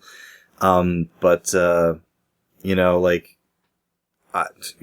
in 20 years ago when you could just like load up a game of Counter-Strike and play Counter-Strike for, a couple hours, then, that was it. Like, it's not like that anymore. Like, you start and you're like, well, why are my weapons bad? Yeah. Oh, you have to earn the good weapons. Yeah. It's an investment now. Yeah, and like Destiny, like, even though the Destiny has been upgraded to the point where, like, it's a much, much, much better game than when it first came out, I read a story about it that was like, it's better than when it first came out, but every change they've made is designed for one reason: to keep you playing Destiny longer. More microtransactions and more DLC purchases. So, it's one of those things that, like, if there were, a half dozen people that I knew who wanted to play, some Battlefront, I could see myself picking it up and playing with those people. But, the fact that I don't have that core group of people to do that with, and I'm not a big fan of playing with, strangers, I'd much rather play with people I know. I don't think it's a purchase for me, but I'm going to totally enjoy, like, a weekly video romp of, like, look at how good these other people are at this game. Exactly, yeah. And I think, actually, didn't Crabby say that he would be down to play it if you wanted to, right, Bill? Which surprised me. Yeah, it kind of surprised me, too, when he made mention of that. So that was one of those things where it was like, well, hey, if a half dozen RF Gen people are all like, yo, every Thursday at 10:40 p.m. or whatever, whatever it ends up being. I think I can make it happen, but, short of that, group of people, group of people that I know picking it up, it's not something that I'm, like, aching to play the way that I was aching to play Fallout or aching to play Batman before it came out. No, I totally get it. All right, well, that's Star Wars Battlefront. Bill, round 3? Yeah, round 3. So this was tricky. So again, I was trying to come up with something that, people wouldn't normally pick, but I also wanted it to be couch co-op, so I didn't want it to be split screen. So that really, really eliminates a lot of games. So I actually came up with, there's 3 games, when I kind of narrowed it down, there's 3 games left. So I know I can only pick one of them. So I'm going to go with my heart on this one. Okay. This is a fantastic game. It's a remake of a game that came out on the NES, another Capcom game. One of my favorite remakes of any game ever. All right. Bionic Commando Rearmed. Okay, that's co-op? Yup. I did not know that. No one knows it because it's only local co-op. Huh.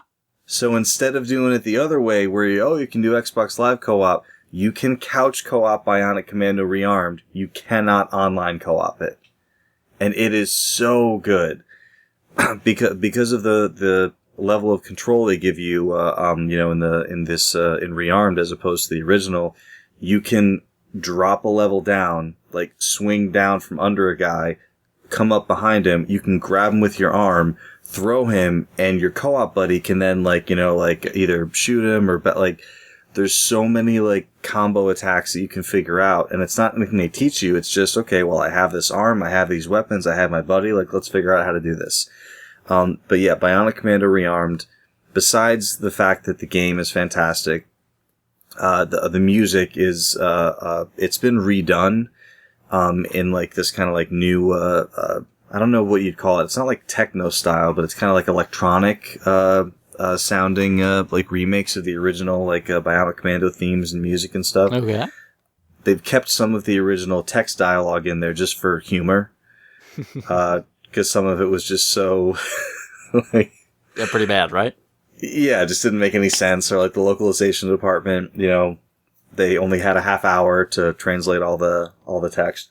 But it's such a great. I remember this game came out. It came out on Xbox 360, and I think later PS3, I think, and then Steam also. But it was just so good. It was made by a company called Grin. A developer called Grin, who actually did the Bionic Commando, like the full 3D remake as well. Oh. Or not remake, the reboot. Yeah. Which wasn't nearly as well received. No. As Bionic Commando Rearmed. But, and I think Grin might have made one more game after that, and then they went under. And they had the creepiest logo ever. It was like just a weird tooth smile, like with no mouth, just the teeth, with like a gold tooth on it. Okay. I don't know. How do you explain Bionic Commando to someone who's never played it? You're a dude, and you have like a claw arm. And your name is Rad. Rad. And you can't jump.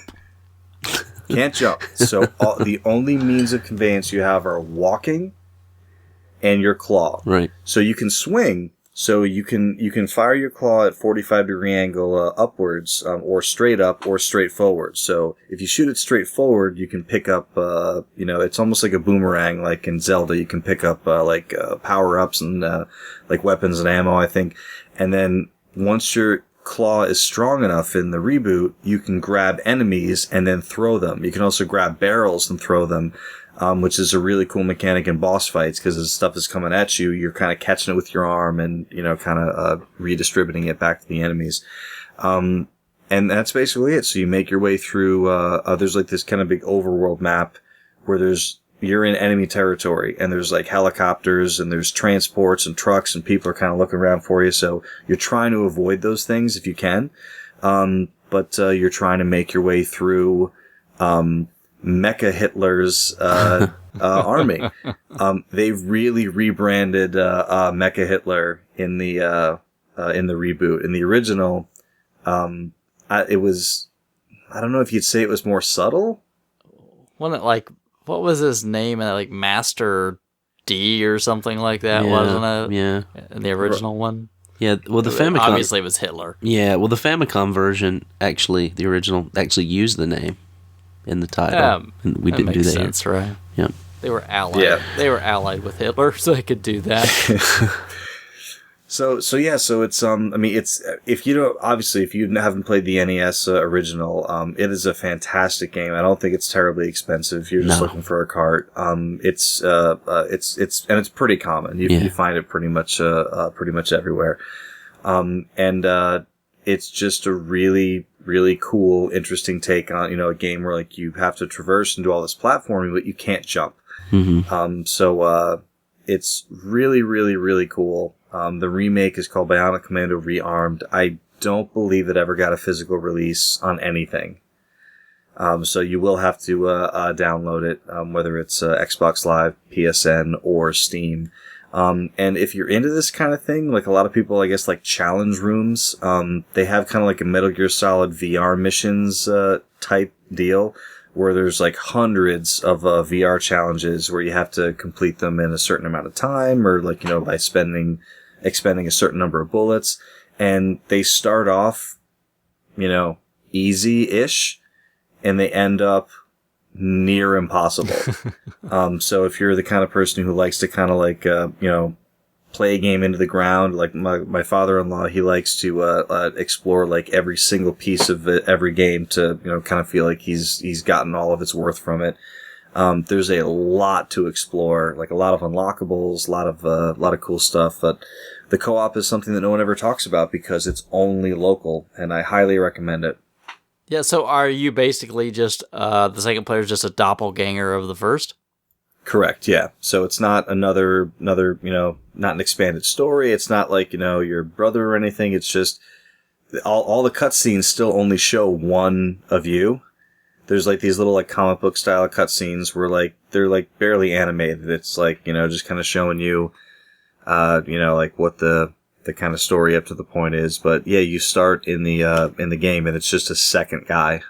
So is your name still Rad in the reboot? I don't remember them ever making mention of the name, to tell you the truth. Are you still going to find Super Joe? Yeah.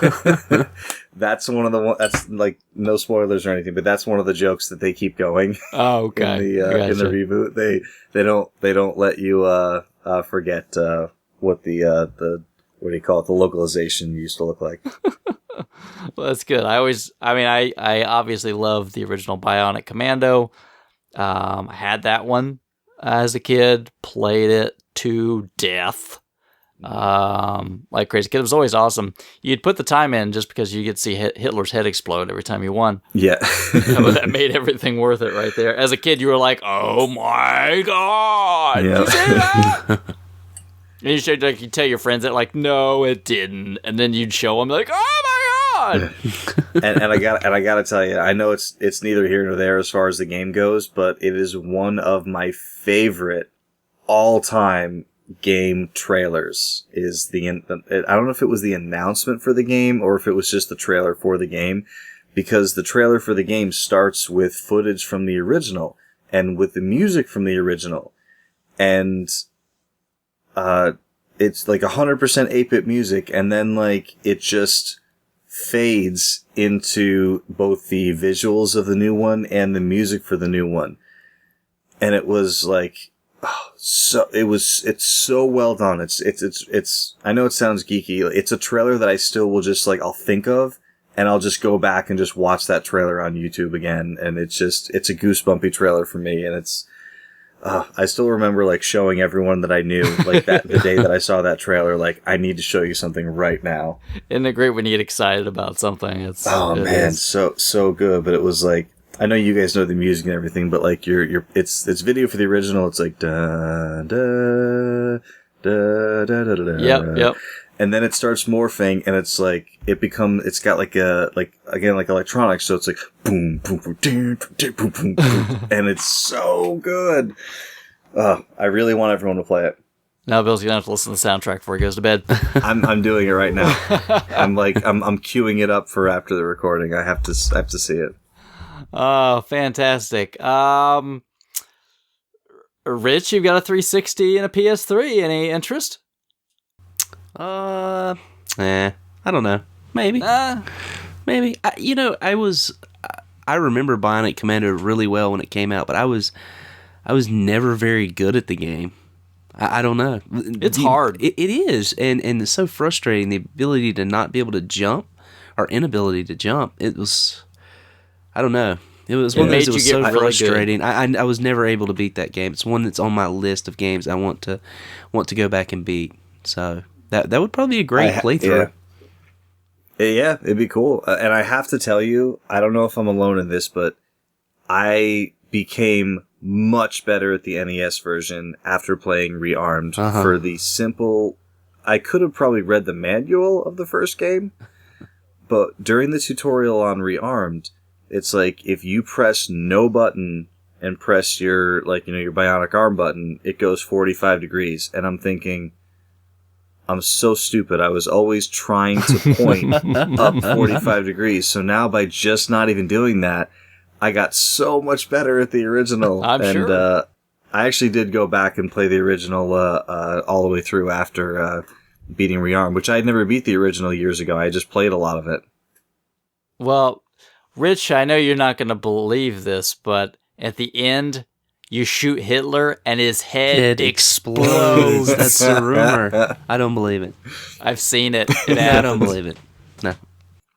All right, so winding it down then, I guess the last slot is left for me. And I'm going to go with something a little more modern and something that I think definitely hits the couch co-op spot. We all know it because we recently went through it. It was tough for me to pick the exact one to put in here, but I'm just going to go with the Jackbox Yes. party game. I really almost wanted to say just Quiplash, but when you can get Fibbage and Drawful, and, to some degree, you don't know Jack. But I think just, quite honestly, that is pure couch co-op. I mean, especially just fun, right? I mean, I guess maybe you want to say you could maybe say this is competition, but I don't even think anybody cares who won. Really, nobody cares who wins. That's totally secondary. It's funny.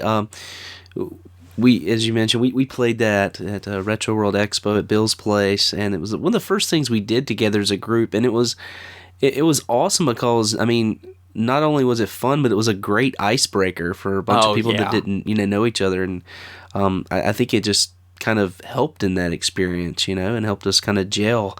But I came home and as you guys told me it was available on PS3. I'm sitting there and we have some friends over and I'm like, I'm downloading this game for us to play. And they're like, okay, and my wife, she's skeptical, because my wife's not a gamer, and and I get to the download screen, it's like $25, and like I'm eye to eye with my wife. Right, like I'm having to spend this $25 on a game in front of my wife, and she's gonna roll her eyes the whole time, right? Exactly, and I'm like, look, it's a lot of fun, Her parents, they like to play games and stuff, and we play a similar game, sort of with a dictionary where we like make up words and things like that. When they come over, it's like, this is perfect. Everyone has a cell phone.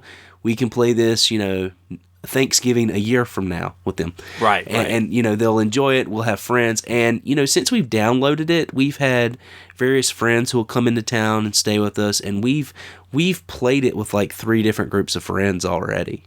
And yeah, because it's like the perfect party game, everybody right? loves it, and, Drawful. People love Drawful, So, yeah, except when you get the one cheater that has like the iPad. Right? My wife is so good at that. I mean, she has like... She draws so well from her cell phone. It's really amazing. Yeah. Does she have like one of the big phones?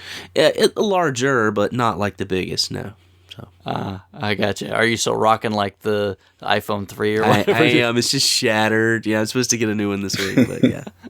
Are you going with a 6S or the Plus? No, I'm probably not going to go iPhone. I'm probably going to go. You're going to get a crappy phone? Probably get a Droid. Yeah.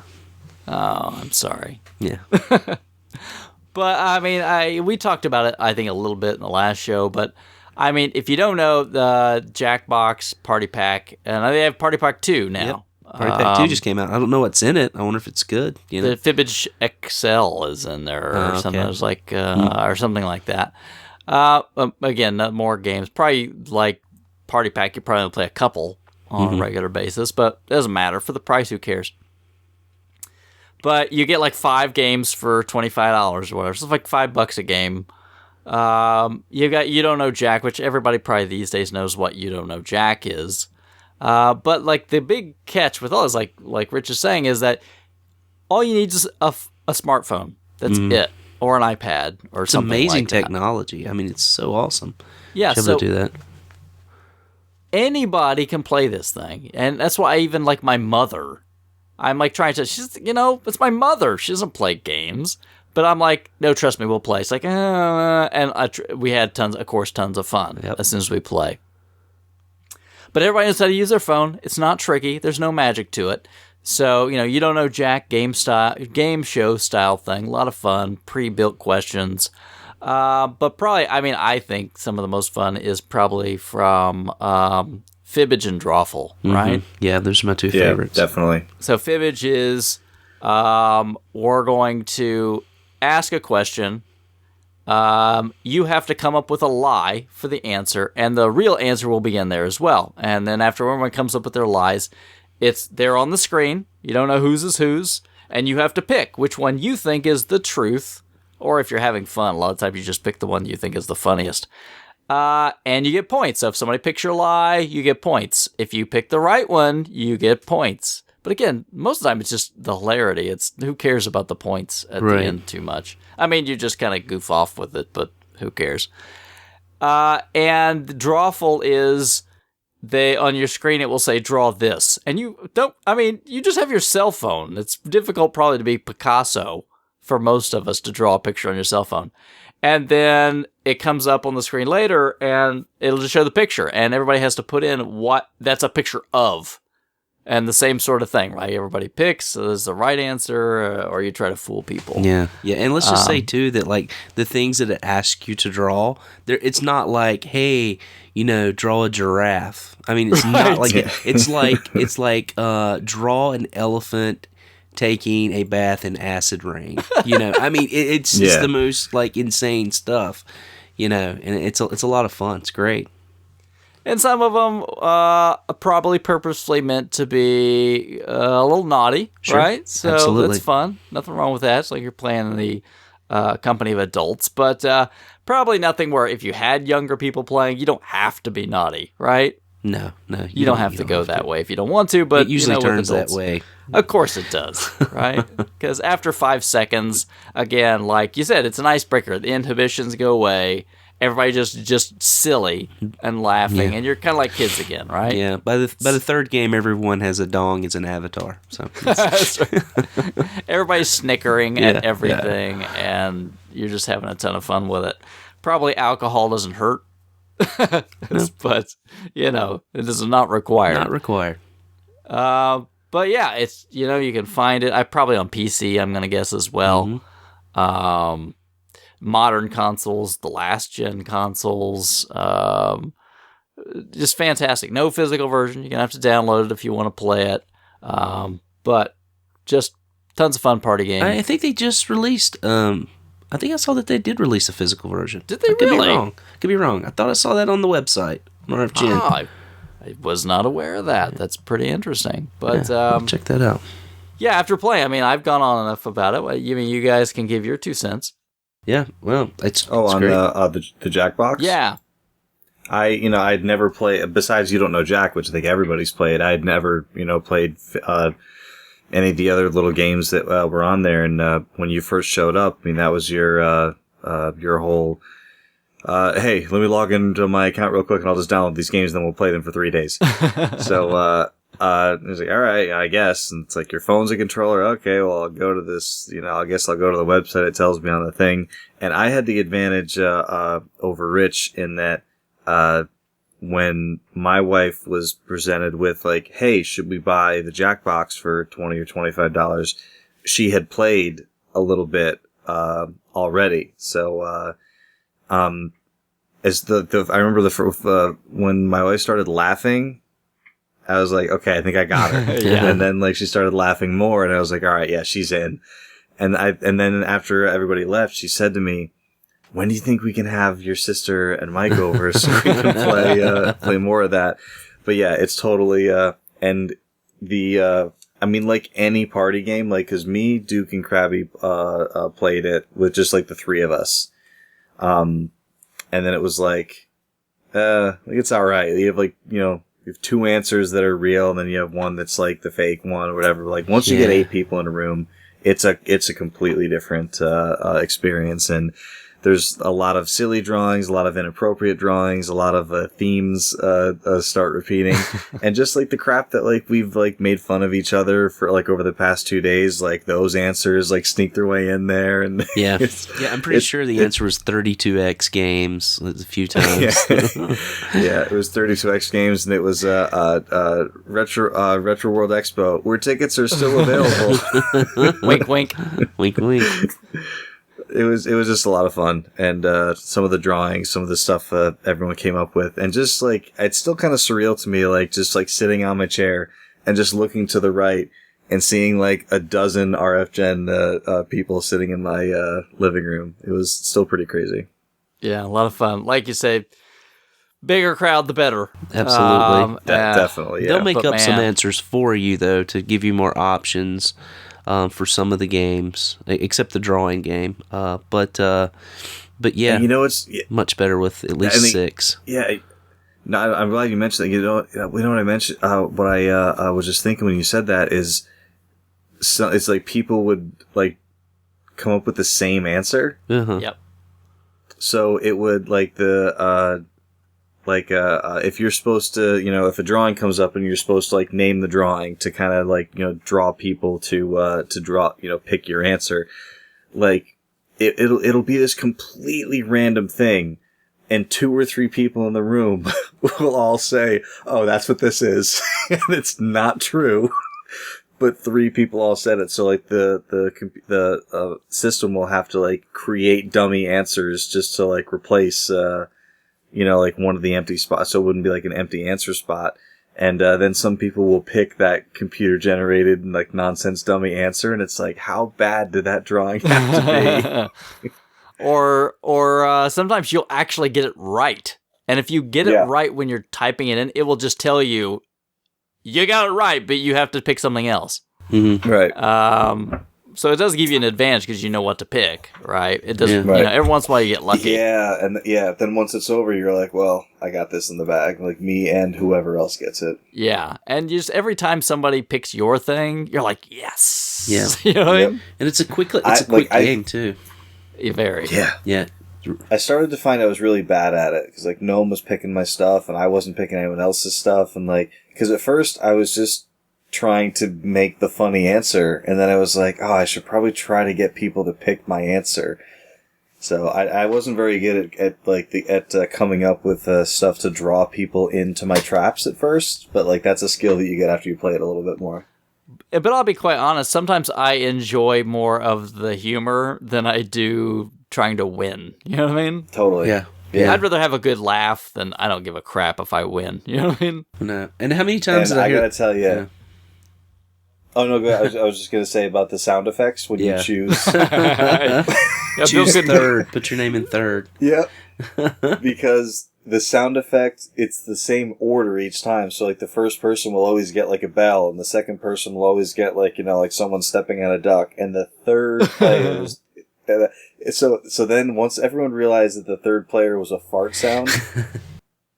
one person would, like, join the game, and everyone is sitting in the lobby waiting for that second person to join, so then they can hit join. And I got it.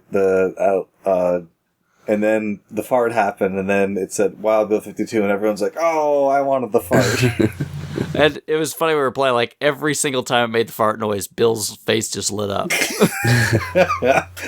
Oh, they read me like a book. It's funny. It's one of those games where, like, we were up past 3 a.m. like the first night playing this game. It's you guys want to play one more? And everybody's like, okay.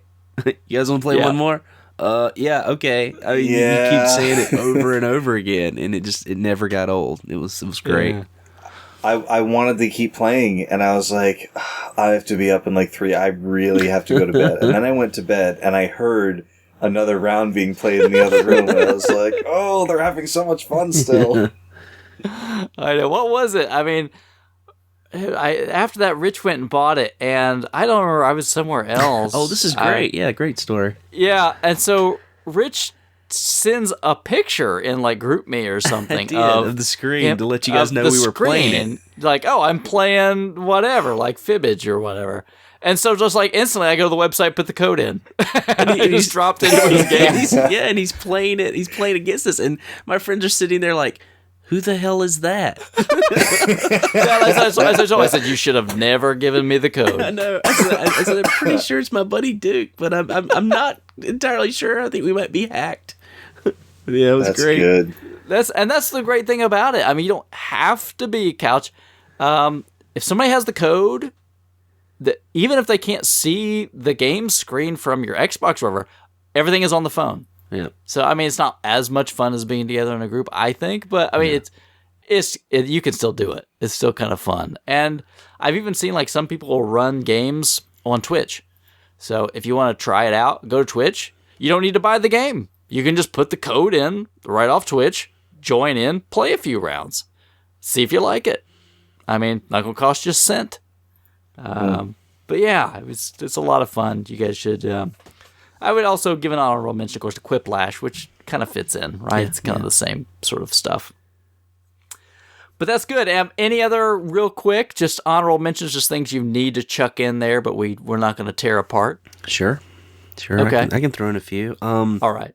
One game, and we're actually playing it in December, Rolling Thunder 2. It's the only Rolling Thunder game out of the 3 that actually has a co-op, which is pretty cool, and I love those games. Chip 'n Dale's Rescue Rangers on the Nintendo has a co-op mode. Nice. You can hit each other in the head and make each other dizzy. Goof Troop on the Super Nintendo is a great game for co-op. A lot of fun. And there's actually a game on the PS2 called Adventures of Cookies and Cream, which I just picked up. It's a really fun game. You play side by side, a puzzle game, and you help each other out through the game. Pretty neat. There you go. Yep, that's it. Bill, any other quick honorable mentions you want to throw in? Just a few. I had mentioned Left 4 Dead before. It is one of the best co-op games that I've played. It just wasn't, a great couch co-op candidate. But the other ones I haven't mentioned yet are 2 for the Xbox 360 that are extremely cheap, and a lot of people had them. The Marvel Ultimate Alliance games. Ultimate Alliance 1 and Ultimate Alliance 2. They're very much like Gauntlet, but with Marvel characters, and with level ups and character tracking. And then there's one that probably a lot of people haven't played, Hunter the Reckoning. Uh-uh. I don't know if you guys remember that one. It was a little nothing, again, like a Gauntlet style, game with leveling and, kind of like, it probably would take longer to get into than it's worth, but, it's just this crappy little game that came out that it just like struck a chord with me, and I really, really liked it a lot, and, it's cheap as anything. It's probably a mediocre game, but it's just one of those things that I just played a ton with like a couple of guys in the dorm room way back when. So Hunter the Reckoning, it did get a sequel. I don't know what it was called because I didn't play it. But Hunter the Reckoning for Xbox 360 is worth a look. Cool. I've just got a couple quick ones I'm going to throw in there. One of them is the arcade version of the Ninja Warriors. Awesome. I've talked about it before. It's 2-player, simultaneous co-op. The arcade's amazing. It's an amazing arcade game. Really worth playing. And then the other one I would probably throw in there is just the original Mario Brothers. Simple, fun, good co-op game. And if you don't like each other, you can be a little mean at the same time, right? Sure. Bump your friend into a bad guy. Sorry about you. Yeah. And I just want to mention something else really quick, if I could. Ironically, one of our RF Generation members, I don't know if you saw the post that went up, but one of our RF Generation writers, Slacker, put up a post about Thanksgiving and games that you could co-op, couch co-op, with people who come over for Thanksgiving. And he's got a huge list of games over various systems, and of course, by the time this episode comes out, you'll have to scroll back through our backlog a little bit to find it. But if you just look for the article that came out on November 21st, and the guy's name who wrote it is Slacker, there's a great list of games there, RF Generation. Fantastic. No, I haven't even seen that one yet. Came up today. I've been very busy. Ironic. So yeah, everybody's like-minded, right? Absolutely. It's the holidays.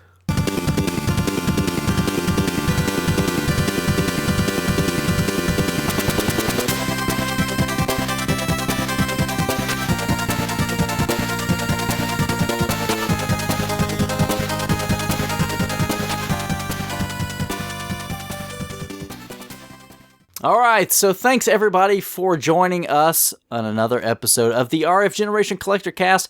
Couple quick things I want to say, wrapping this up. I want to say thank you to Shaggy from rfgeneration.com, one of our friends that decided to make a donation to the show, which we always appreciate. It's very kind. Awesome. Obviously, don't go out of our way to ask for money, but all donations are appreciated. I will mention, if you would like to donate, I mean, we definitely appreciate that. Money just goes into paying for the show. You can go to our site at collectorcast.com. There is a PayPal donate button right there on the page. So easy. You want to give $1, you want to give $2, you want to give more than that. That's fine. We appreciate literally anything. sometimes it's just nice for someone. It's a way to say thanks, and we appreciate that. If you don't want to send us any money, we still love you anyway, and you can just talk to us on social media, right? So, Bill, where can people find us? Facebook.com. That is a website where you can go and look for the Collectorcast. That is true. You can also find us on Twitter, right, at Collectorcast. If I'm going to guess, probably even Rich knows a little bit of this. Rich, if you want to find our show, you know some places you could find it. I believe you guys are on Stitcher as well. We are on Stitcher. Mm-hmm. Absolutely. YouTube, which you guys are on YouTube too, right? Yep. Absolutely. You get shows on YouTube. You can find us, of course, on iTunes. Podomatic is where we're at. So if you get the Podomatic app, we've had more and more listeners who get into us on the Podomatic app, so that's always cool to see. Podcast Pickle, sadly, is no more. And I learned that Microsoft killed Zune. So I really have no idea if we're on Windows devices anymore. Like Windows Phone, I'll have to find out from someone, and I'll probably have to try to get us back on their marketplace. So thanks, Microsoft. Yeah, my father-in-law has a Windows Phone. I'm pretty sure he listens to the show, so I'll have to ask him how he gets it. Yeah, or whatever your favorite application is, right? You can just get our RSS feed over on collectorcast.com. So, Bill, thank you very much. I know you've been really busy lately. It's wonderful to speak to you again. No, yeah, it's great to be back. Rich, thank you very much for deciding to hop on and kind of fill Crabby's shoes for a few minutes. I appreciate it, guys. Thanks for having me. Nice to talk to you guys again since we were in Connecticut. Yeah, fantastic. Love to see you guys again as soon as possible. And love to see any of our friends that listen to the show. So, conventions will be coming around again next year. We'll let you know if we're going to be at any of them. I'm hopefully going to try to hit Midwest Gaming Classic again. But, hey, we'll chit-chat about that when the time comes. So I hope everyone has a wonderful set of holidays, and we will catch up with you soon.